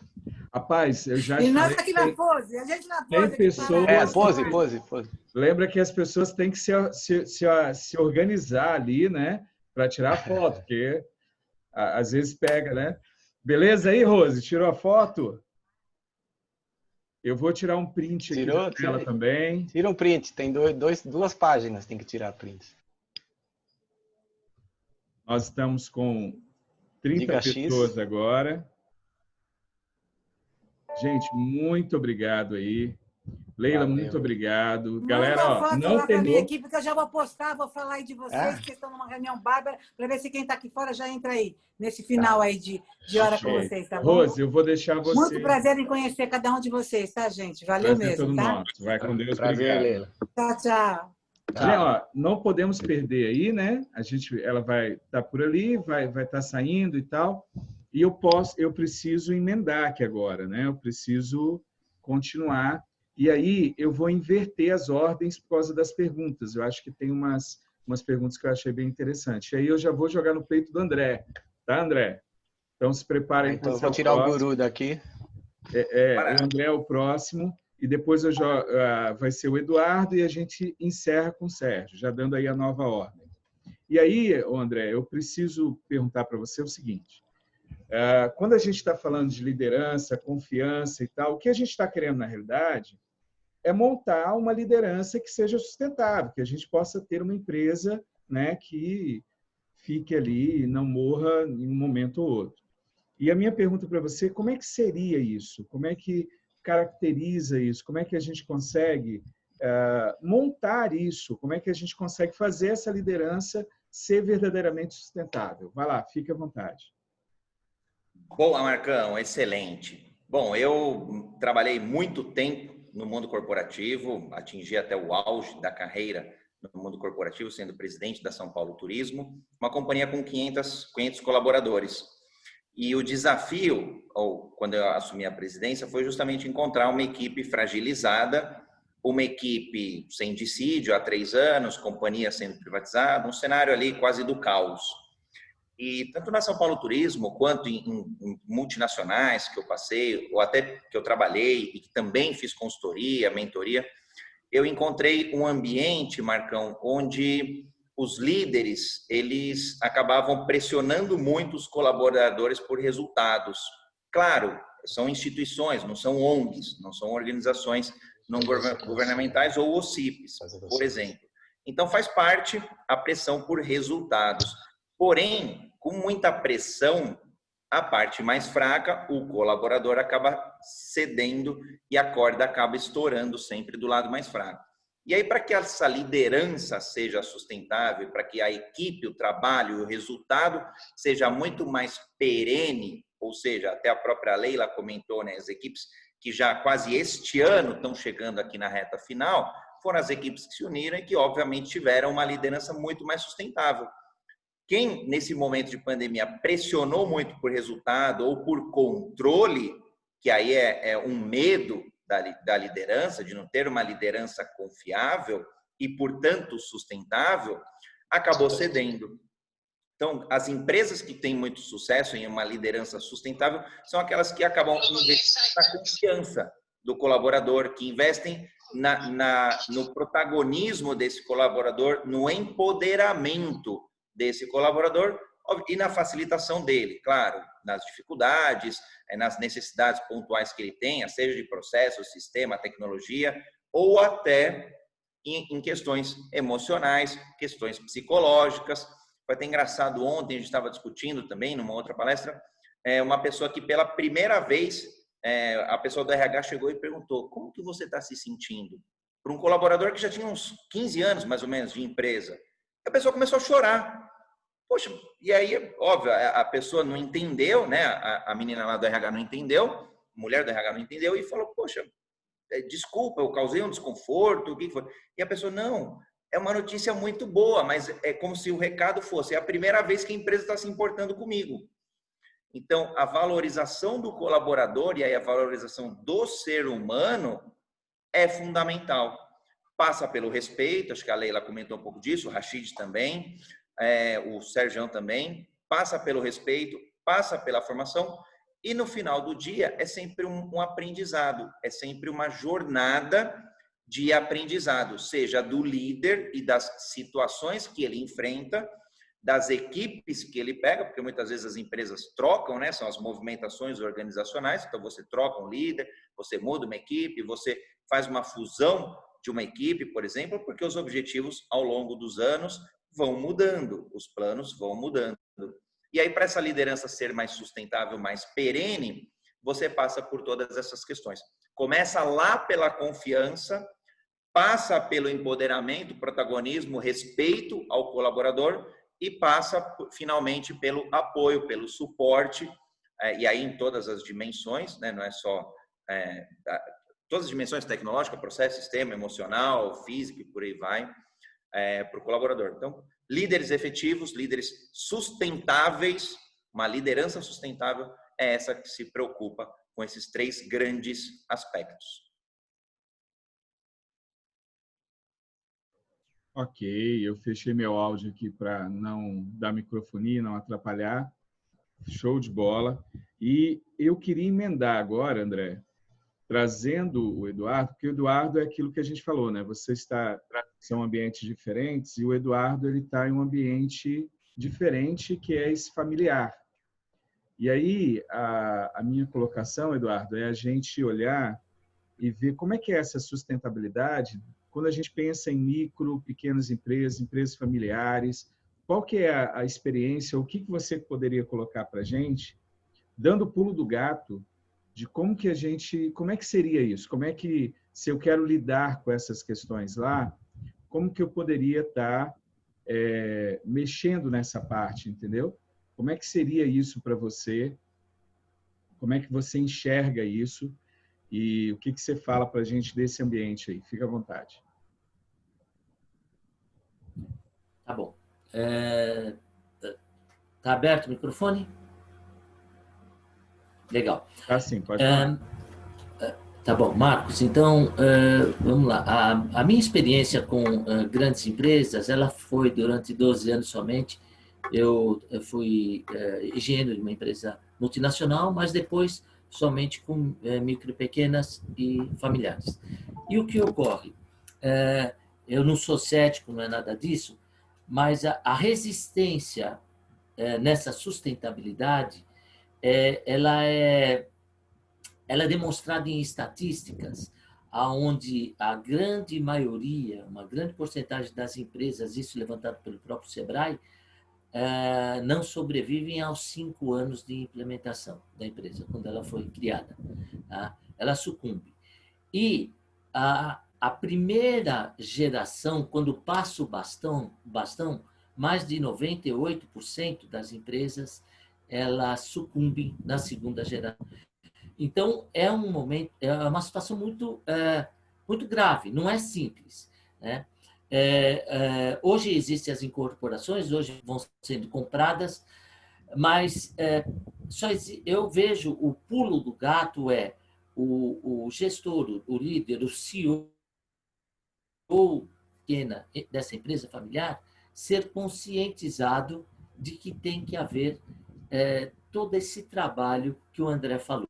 É óbvio que numa pequena empresa não dá para você fazer todo esse suporte. Vou te contar um exemplo simples. Eu tenho algumas empresas que eu faço business coaching. O CEO, o diretor, não vê a hora de voltar para o fato. Lá, no meio da sala, mandando, falando.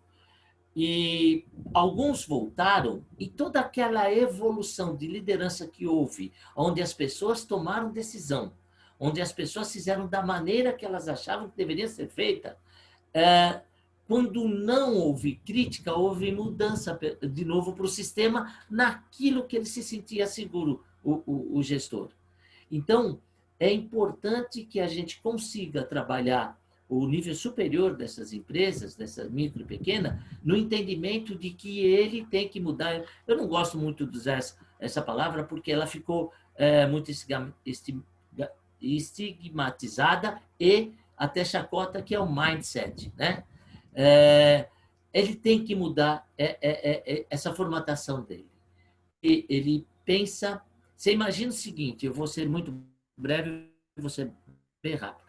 Você imagina o seguinte, imagine alguém com 60 anos de idade, 58 anos de idade, não vou falar nem da casa de 70 anos de idade, que eu estou chegando lá, que passou por planos econômicos vários no Brasil, que sobreviveu à Revolução, que sobreviveu a, eu vou dizer um número aqui, vocês podem pesquisar, 13,7 trilhões de inflação em 15 anos. E o cara sobreviveu a isso. Quando alguém fala em 80% de inflação em 10 anos, ele vai falar, mas esses caras não sabem o que é problema. Eu sobrevivi a tudo isso e a nossa empresa está aqui até agora. Então, meu filho, não vem me explicar o que eu devo fazer. Me desculpe, os micro, pequenos e tudo mais, mas vá a fundo e veja que essa, na grande esmagadora maioria, é a mentalidade. Então, o início muda a mentalidade daqui de cima. Se mudar, aí nós vamos conseguir, ao longo do tempo, e mais uma ou duas gerações que vêm com esses aprendizados, mudar agora a estrutura da empresa para uma sucessão melhor, uma sustentabilidade maior. Mas eu não vejo, em curto espaço de tempo, se não se educarem, eu não vejo uma alteração muito interessante nesse cenário. Tá? Então, eu diria que é simplesmente autoconhecimento e treinamento. É isso que deve ser feito para que comece a mexer com a micro e pequena empresa e a empresa familiar. Beleza. Vou passar agora para o Sérgio, e aí, Sérgio, o que eu estou vendo assim, a gente vai complementando, e eu vou passar para o Sérgio agora, mas eu já vou fazer um pedido. As pessoas que estão conosco, que queiram fazer uma pergunta, você pode se manifestar ou via chat, tá? Ou coloca no chat, Marcos, tem uma pergunta, aí eu vou abrir para você poder fazer ao vivo, tá? Mas você pode fazer dos dois lados. E aí tem um detalhe, quando a gente fala falar ao vivo, alguns têm medo, né? E aí a minha pergunta que eu já vou levar para o Sérgio aí, que aí é a especialidade dele aí. Se eu tenho medo de falar em público, como que eu posso me preparar, como que eu faço para vencer esse medo? Como é que é isso daí? Como é que seria essa parte para você estar se preparando? Porque para a liderança, para quem é um líder, ele precisa liderar, né? Ele precisa da fala, e não é só a fala. Você pode estar falando usando a parte verbal e toda a parte emocional, toda a parte o comportamento não verbal pode estar falando totalmente diferente. É aquela coisa, né? O que você faz ou o que você transfere de emoção fala tão alto que eu não consigo ouvir o que você diz, né? Então, Sérgio, como é que seria essa parte? Deixa eu achar aqui para liberar o seu, porque fechou e aí mudou aqui a posição. Aí, deixa eu abrir aqui o seu microfone. Estou de vermelho. Eu vi aí agora. Agora eu estou passando para você e eu estou fazendo fala. aqui. Pode ficar à vontade. Eu estou fazendo aqui umas mudanças camaleônicas para dar inveja para o André e até para falar sobre o Eduardo falou nas mudanças e o cenário, eu não achei onde está o cenário, gente. Eu pedi, o Eduardo falou que depois eu te mando. O Eduardo falou nas mudanças, no que a gente passou, nesse número absurdo de trilhão de inflação aí que você disse. E a gente passou por isso, eu passei por isso, eu rodei madrugada tirando zero, né, tirando zero da tecnologia lá das nossas moedas, né? E aí eu lembrei da figura do camaleão que o André disse, né? Sobre a adaptação e tudo mais. Aquele pessoal é que era adaptável, né, Eduardo, né, André? Isso aí. Medo de falar em público. Gente, o medo de falar em público é o primeiro numa lista de o que você mais tem medo. Aranha, barata, de morrer. É o medo de falar em público.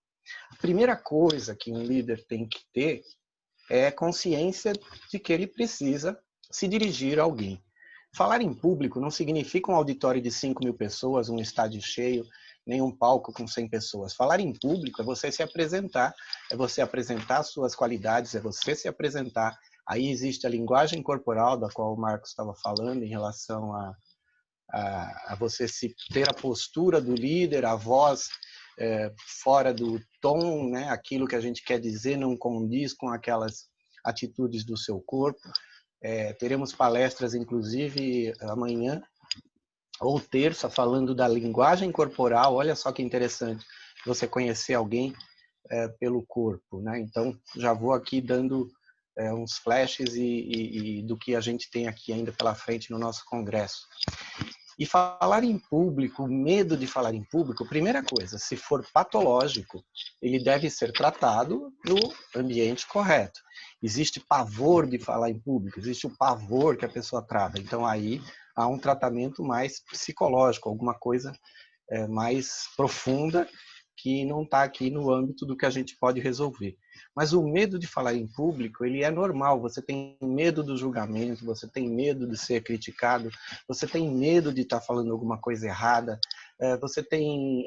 geralmente a gente não gosta da nossa voz, né? E isso é um fato, e a voz que você ouve daqui para fora não é a voz real sua, né? A sua voz real é outra. Quando você se ouve no gravador, você se ouve de outra forma. Existe um exercício de você falar para trás aqui para ouvir, que você pode testar aí numa outra hora. Mas grandes coisas têm que ser feitas para você perder o medo de falar em público. A primeira é conhecer o ambiente que você vai falar. Se for uma mesa de reunião, se tiver um microfone, se tiver uma tela, se tiver tinha uma época que tinha um telefone na mesa que você ia apertando. Então você tem que conhecer o ambiente que você vai. Acho que já começa a ficar mais fácil falar em público. Poxa, eu sei que eu posso apertar aqui, posso pôr o mute ali, posso tirar a minha imagem. A outra coisa é conhecer a plateia para quem você vai se apresentar. Ao conhecer a plateia que você vai se apresentar, você adequa a linguagem. Então, uma coisa que eu falo na palestra é: pergunte quantos psicólogos tem aqui, quantos coaches tem aqui, quantos palestrantes tem, pegando o gancho da Leila, que falou em palestrantes e coaches, né? Quem não é um é outro.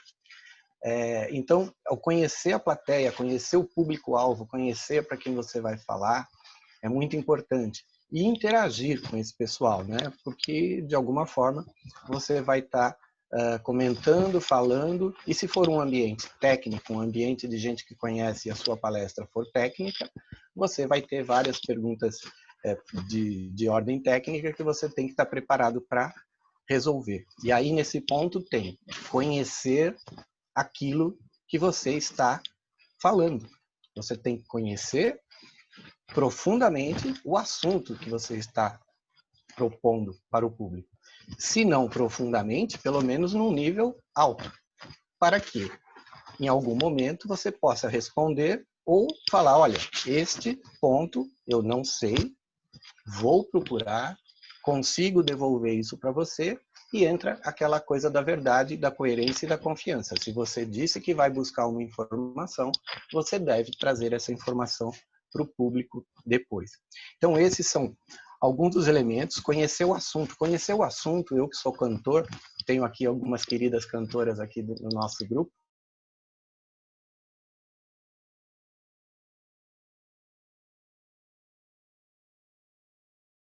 Cantar, ele pode errar o ritmo, ele pode errar a entrada, então ele tem que conhecer a letra da música, que é a mesma coisa que o palestrante conhecer o assunto do qual ele vai explanar, né? Então, a importância de conhecer a letra da música, de tê-la decorado, é essa, usando o exemplo aqui de cantor. E eu tenho uma plateia aqui de alguns cantores amigos aqui do meu grupo vocal e do ambiente que eu frequento.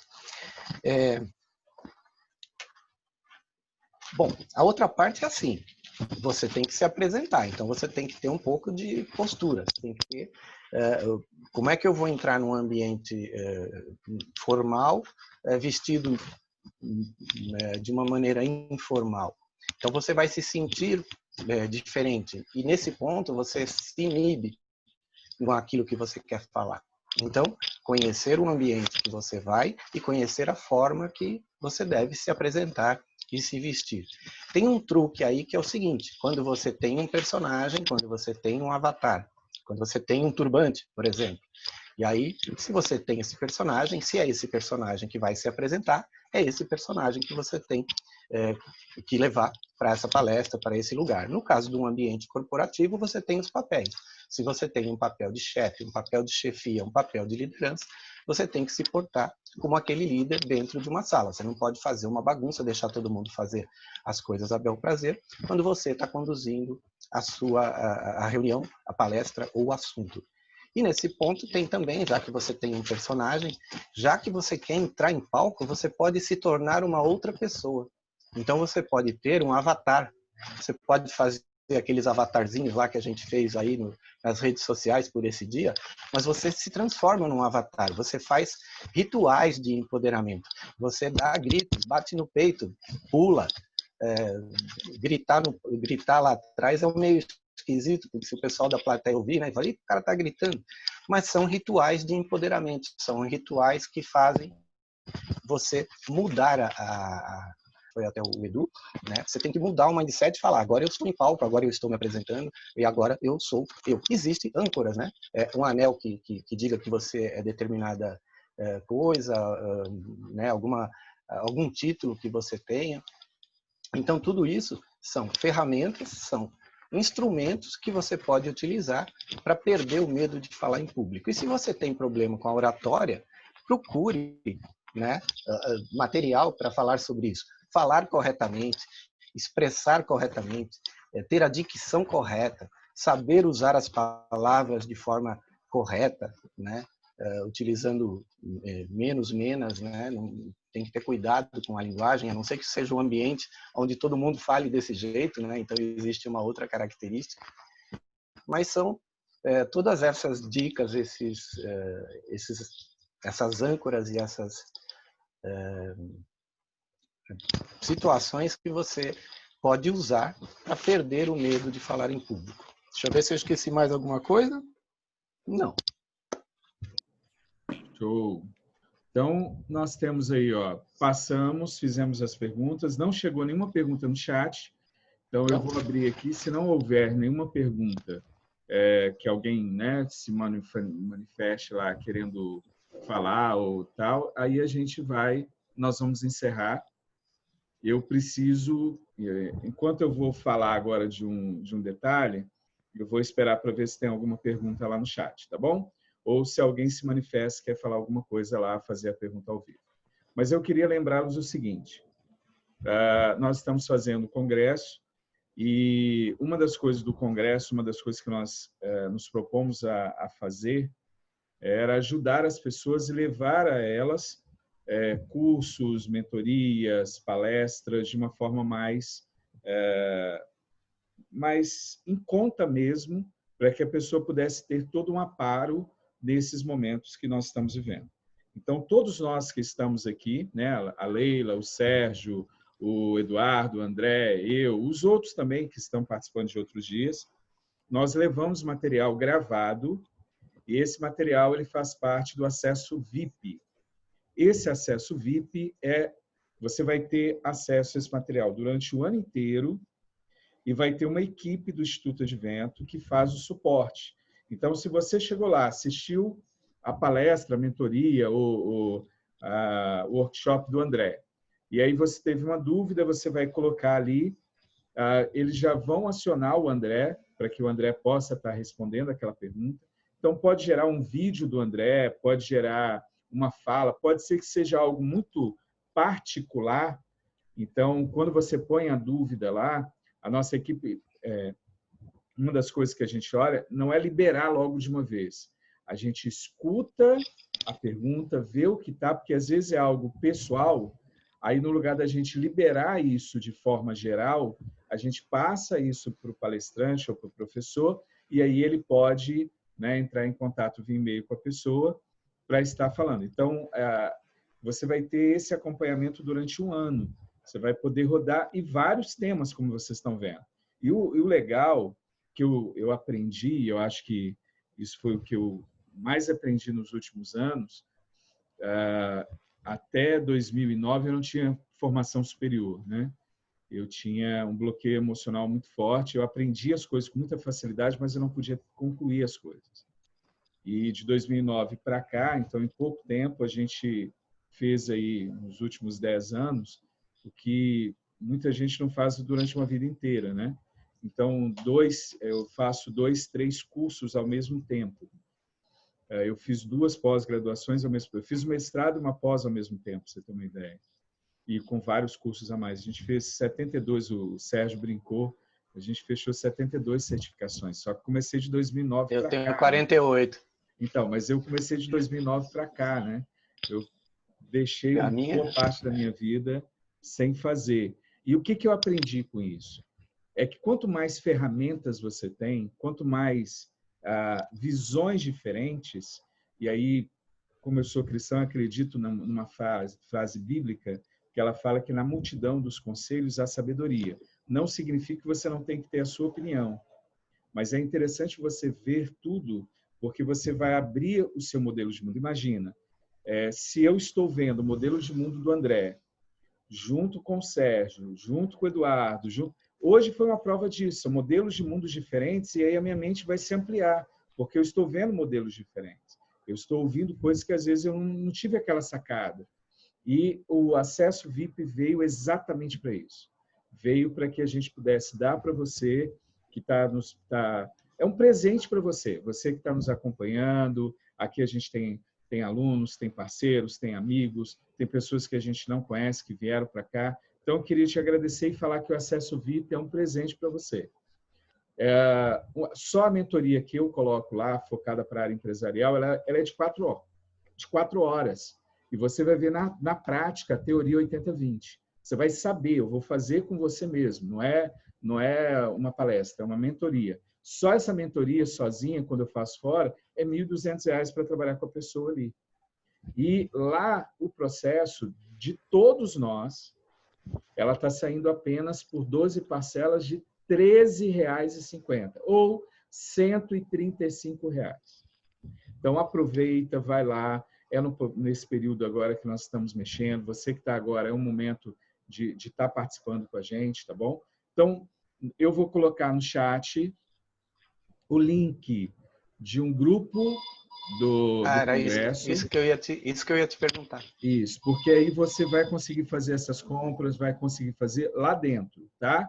Então, você só tem essas condições lá. A gente não está passando fora, porque, na realidade, a ideia é colocar e ter um grupo onde a gente possa estar ajudando de verdade. Tá bom? O link do WhatsApp lá?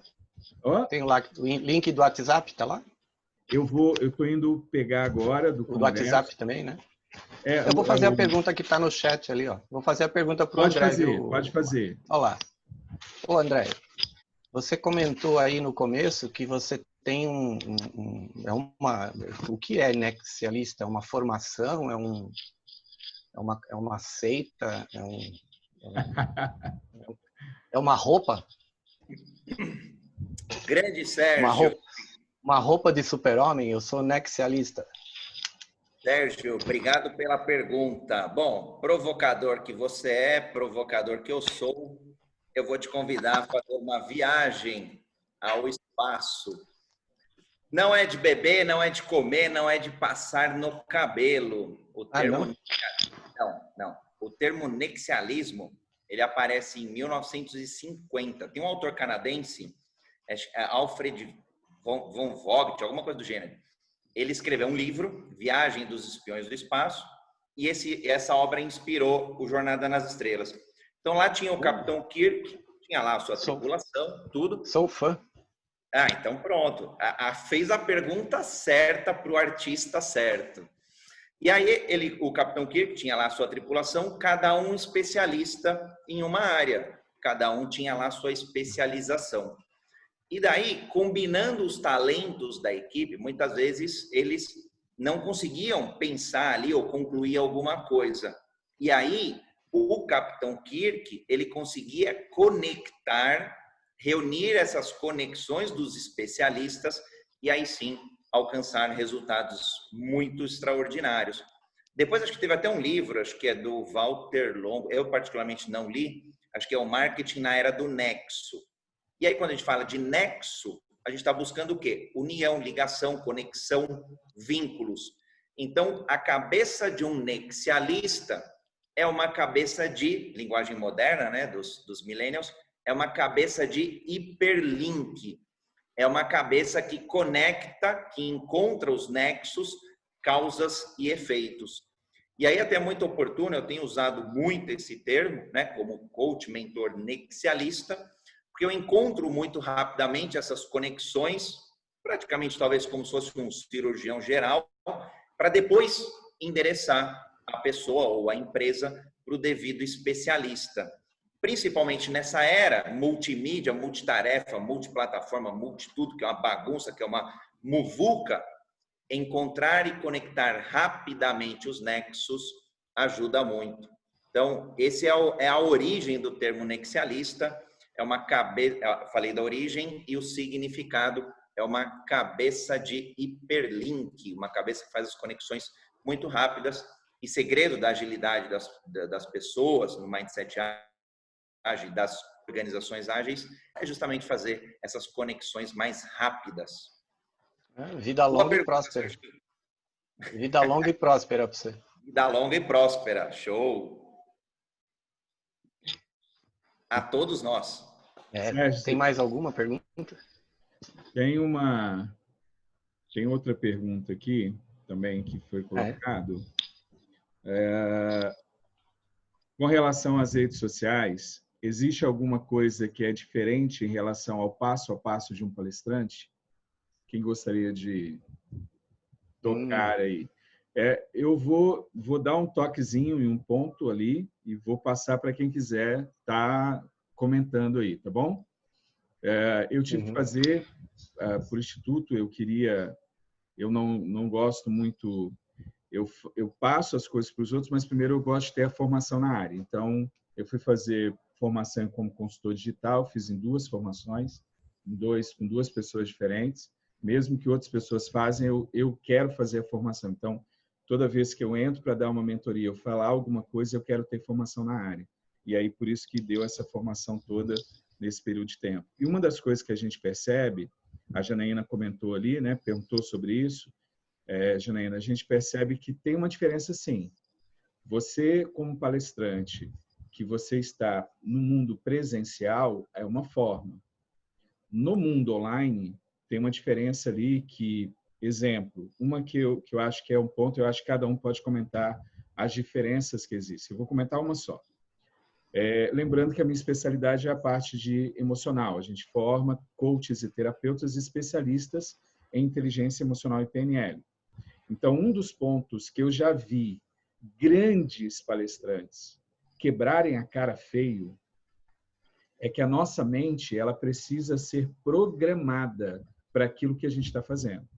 Então, eu já vi pessoas, por exemplo, no decorrer desses congressos, pessoas que dão aula presencial e dão shows, fazem palestras para 500, 600, 1000 pessoas brincando, e na hora que ela parou de frente de uma câmera, que não tinha ninguém do outro lado, a pessoa travou. Eu vi vários disso, não foi 1 ou 2, foram vários. Porque a mente dela, chega naquele momento, a mente fala, tá, como que eu vou calibrar?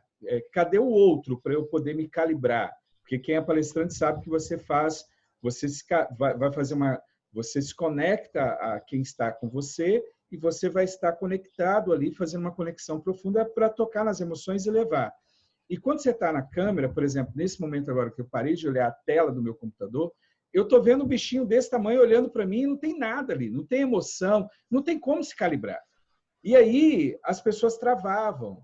Então, uma das coisas que eu acho, né, que é legal, e uma técnica que eu já vou passar, já que você, pelo que eu estou entendendo, você está querendo ir para esse lado, existe uma técnica emocional muito simples. A sua mente ela precisa estar naquele ambiente, já ter feito aquilo. Então, a gente pode treinar isso com ensaios mentais e você conseguir fazer na prática depois, né? Em várias áreas. Quero fazer uma prova, eu posso ensaiar mentalmente para ir para lá. Mas você pode fazer é na prática mesmo. Como é que seria isso?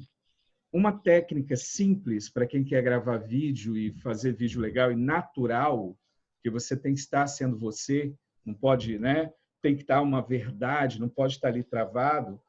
Um macete é: pegue o mesmo vídeo, o mesmo conteúdo, grave hoje, grava agora, vai lá, 2 minutinhos, 3 minutinhos de vídeo, não precisa ser muito longo, um vídeo, gravou o vídeo. Pegou esse vídeo, fez ou de manhã ou à tarde. Chegar à noite, você assiste o vídeo.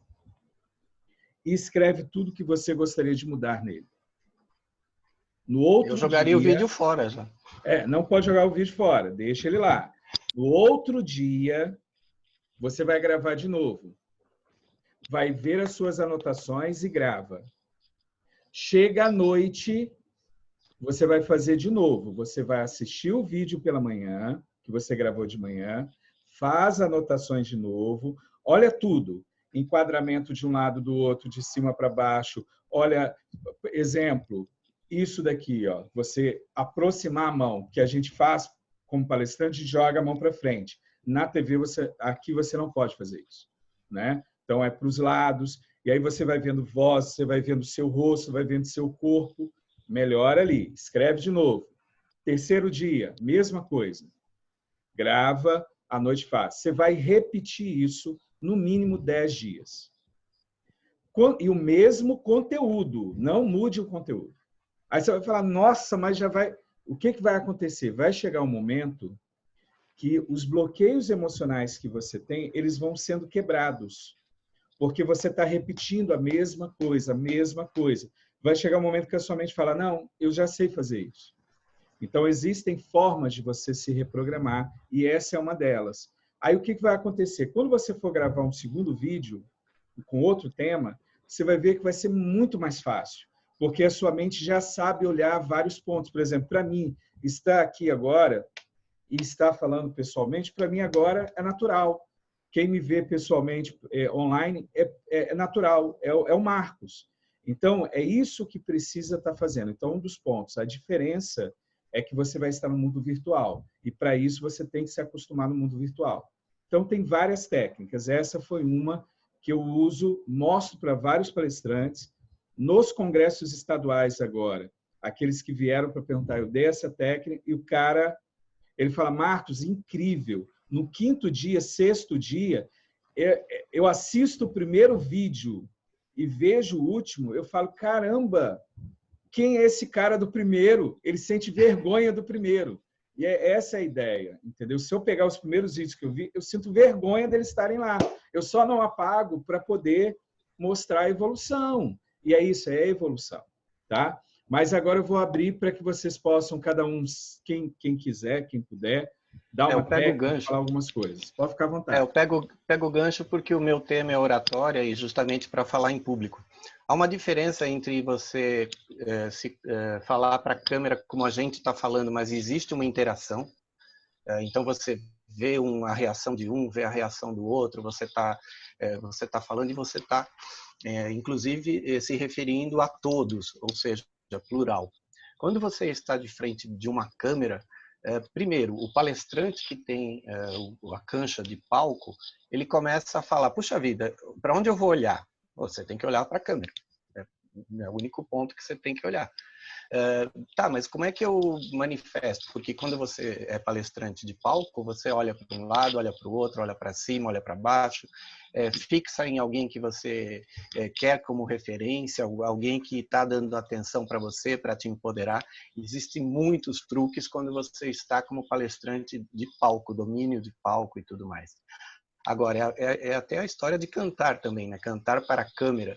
Né? Eu tenho vários amigos aqui que estão fazendo lives e shows. Para quem? Para a câmera. Interagindo com um público que está do outro lado e que, de repente, você não pode nem se referenciar a eles no modo plural. Você tem que se referenciar da forma simples. Ou você que está aí, nesse recado que eu estou levando para você, use essa roupa de dia, ou então passe esse creme para a pele, mas é você, já não são mais vocês. É um outro tipo de linguagem. essa parte do treino que o Marcos falou é treino. Vamos treinar, vamos melhorar aquilo que pode, é o que a gente fala com palestrante ao vivo. Treine, treine, treine. Né? E como diz o Oscar, quando você estiver muito cansado, treine mais um pouco. Essa é a dica que se dá para isso. Mas, além disso, você tem que se preocupar com o cenário, né? Aquilo que está acontecendo atrás de você. Essa parte de treinar é onde você está olhando, se está olhando para a câmera ou não. No momento eu estou olhando para mim, mas eu devia estar olhando aqui para a câmera, né? Se você começar a prestar atenção, que nem aquele pontinho que o Marcos falou. Então, a técnica de falar para a câmera tem isso. Plural, de repente, não, porque você está falando para uma pessoa do outro lado.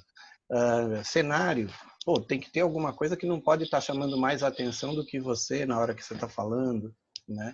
E até, né, as pessoas que estão aqui, que eu vejo que estão fazendo vídeos muito bons, até a própria Janaína, que foi a geradora da pergunta, ela coloca vídeos diários lá. Ela fala, é uma das nossas palestrantes, vai estar aqui com a gente nos próximos dias. Então, ela tem uma desenvoltura muito boa com o vídeo, com a interação. Então, são mais acrescentando tudo o que o Marcos falou. Eduardo e André. André primeiro, já que está aberto. Pode ficar à vontade, André, já está aberto o seu áudio. Exato. Bom, eu vou complementar a pergunta da Janaína, bacana a pergunta, usando aí um pouco do conhecimento que eu trago da casa do próprio Roberto Chiniachik, que é um dos formadores aí de palestrantes no Brasil. Verdade. E tendo a oportunidade de ter palestrado até fora do país, foi uma experiência bem bacana. Eu tenho feito alguns coaches e mentorias para palestrantes ou para pessoas que são aspirantes a palestrantes. Acho que o ponto do Sérgio e do Marcos foi muito bacana, eu gostei, porque foi muito o vídeo e o post. Eu vou dar um passo para trás, Janaína, eu vou falar de posicionamento. Então, nas redes sociais, no momento que você escolhe ser palestrante, você vai casar com um grande tema, por exemplo, sustentabilidade, liderança e por aí vai.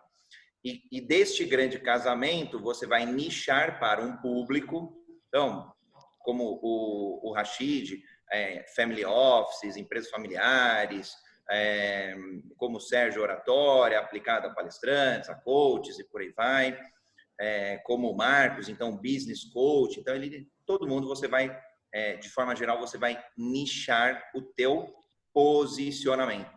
Então, tanto nos vídeos, podcasts, posts, então mídias estáticas ou mídias mais dinâmicas como vídeo e áudio, inevitavelmente você vai ter que se posicionar. E se posicionar causa um desconforto que é abrir mão de outras coisas.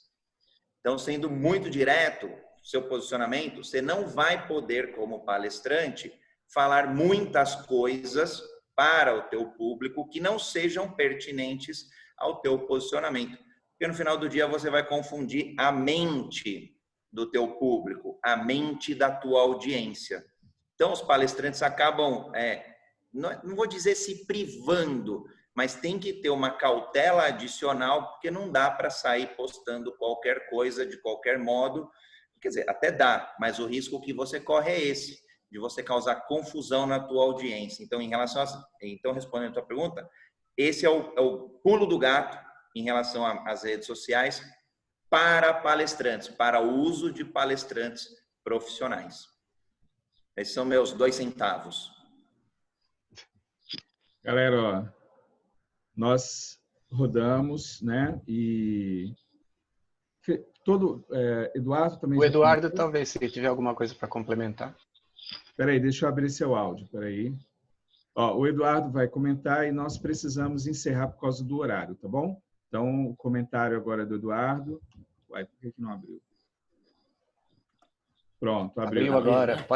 Pode falar, Eduardo. Eduardo foi o primeiro a entregar a palestra dele para a gente, Eduardo, e ele falou lá para o vídeo, ó, show.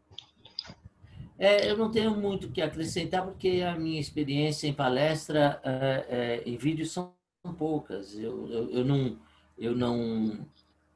faço muito mais vídeos curtos, né, por causa do trabalho de business coaching da Manacá, do @dono da empresa, que é o que a gente faz. mas eu não tenho técnica, eu não domino as técnicas como vocês dominam. Então, eu acho que eu não tenho muito o que acrescentar para o público nesse tema, tá?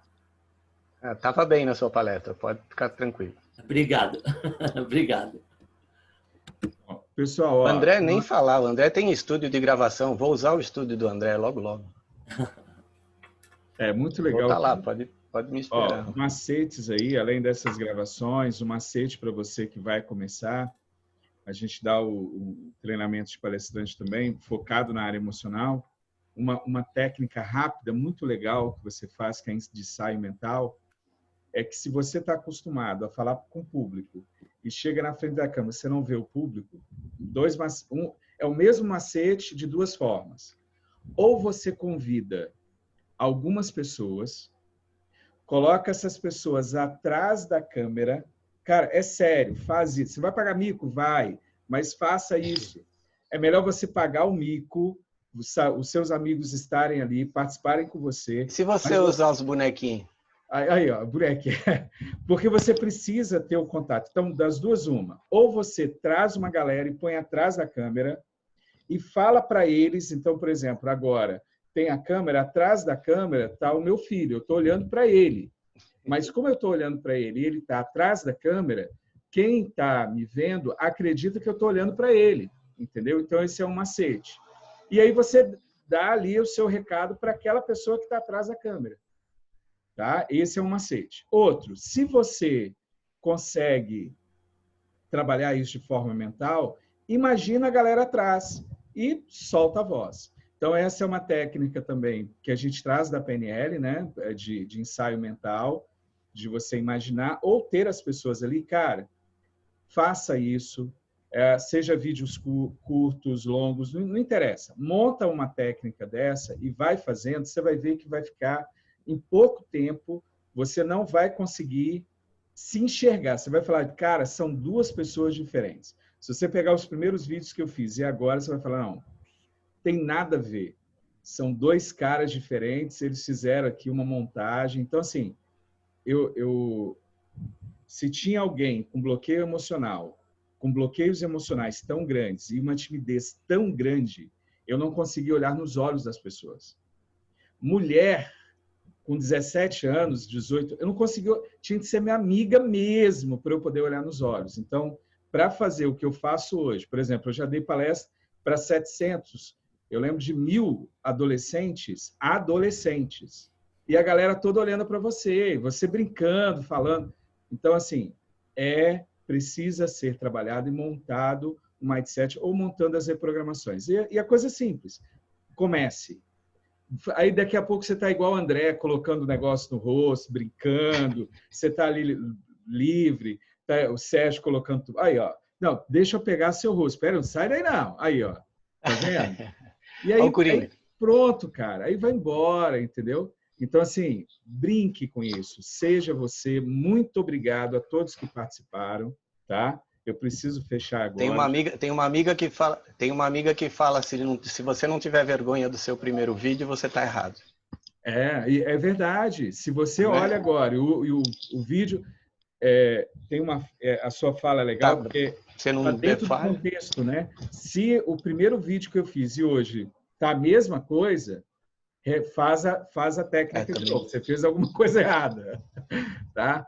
Gente, ó, eu quero agradecer do fundo do coração a equipe de São Paulo, né? Os palestrantes de hoje, está ficando gravado, as pessoas vão poder assistir depois. A diretoria de São Paulo, os palestrantes estão aqui, aqueles que estão presentes. Nós estamos mantendo todos os dias uma média de 25 a 27 pessoas, né?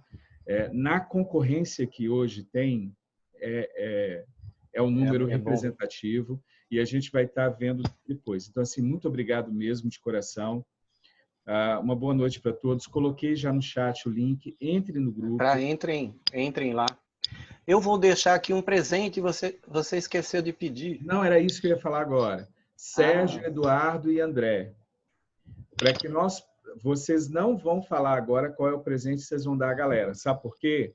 A gente fala o presente e a galera... Eles têm que entrar no grupo. Quem não entrar no grupo dançou. Entendeu? Quem não entrar no grupo agora dançou. Então, o link está lá, entra, cada palestrante vai dar um presente para você, alguma situação, então entre lá. Muito obrigado mesmo, no fundo do coração. E agora, palavrinha rápida de despedida, fiquem à vontade, só que eu preciso fazer meu último lembrete. Eu falo isso em todos os bate-papos. Eu acho que as pessoas, ao participar do bate-papo, elas estão dando aquilo que elas têm de melhor, que é a vida delas. Elas se entregaram. Então, quem está aqui está há mais de 2 horas, os palestrantes principalmente estão há mais de 2 horas, porque nós entramos antes. Então, mais de 2 horas para oferecer algo legal, algo... Não veio para cá sem estudar, sem se preparar, né? Pensou, repensou.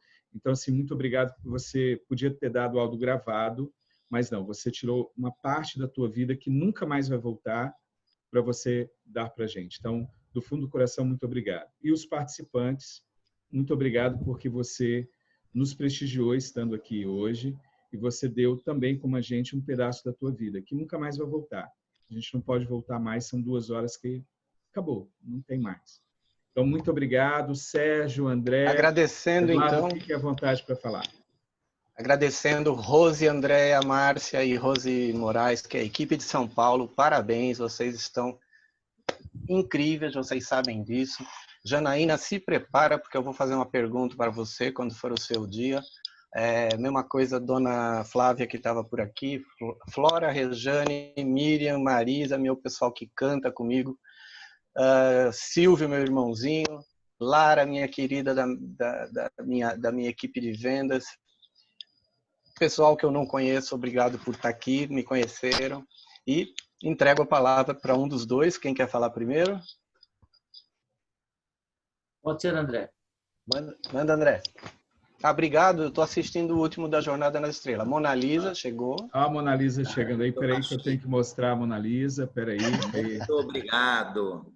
Bom, mensagem de hoje, fica o meu contato, acho que para quem teve uma audiência aqui incrível, eu estou nas mídias como André R. Sanches e eu queria agradecer esta grande obra de arte que foi o Congresso Empresarial, tanto nacional quanto aqui de São Paulo. Convite do Sérgio, da Rose, Marcão, nosso mestre de cerimônia, nosso cerimonialista. Prazer ter conhecido você, Edu, e trabalho incrível. Nos bastidores já tem algumas perguntinhas para ti. Gratidão à minha audiência que está por aqui. E o recado final é que a vida é uma grande construção de uma grande obra de arte chamada Nós Mesmos. Então, aproveitem. Estas 2 horas, para mim, foram incríveis e eu tenho certeza que foram incríveis para muitos de vocês. Show. Valeu. Vai lá, Eduardo, é tudo seu. Bem, eu quero primeiro agradecer a Andréa por ela ter me convidado, né, e vocês terem aceitado. Então, para mim, sabe, é muito orgulho mesmo, um nível muito, muito bom. E eu fico muito grato e peço desculpas por alguma falha aí que possa ter cometido em todo esse caminho aí, mas vocês estão de parabéns. Eu espero que surta muito efeito esse trabalho de vocês e vou continuar acompanhando, tá? Se eu puder dar aqui qual é o meu Instagram, né? Se vocês permitirem, @dono-de-empresa. Tá? Que a gente faz o trabalho com micro, pequenas empresas e empresas familiares. Show. Gente, obrigado. Fechamos, né? Muito obrigado a todos. Estou parando a gravação agora.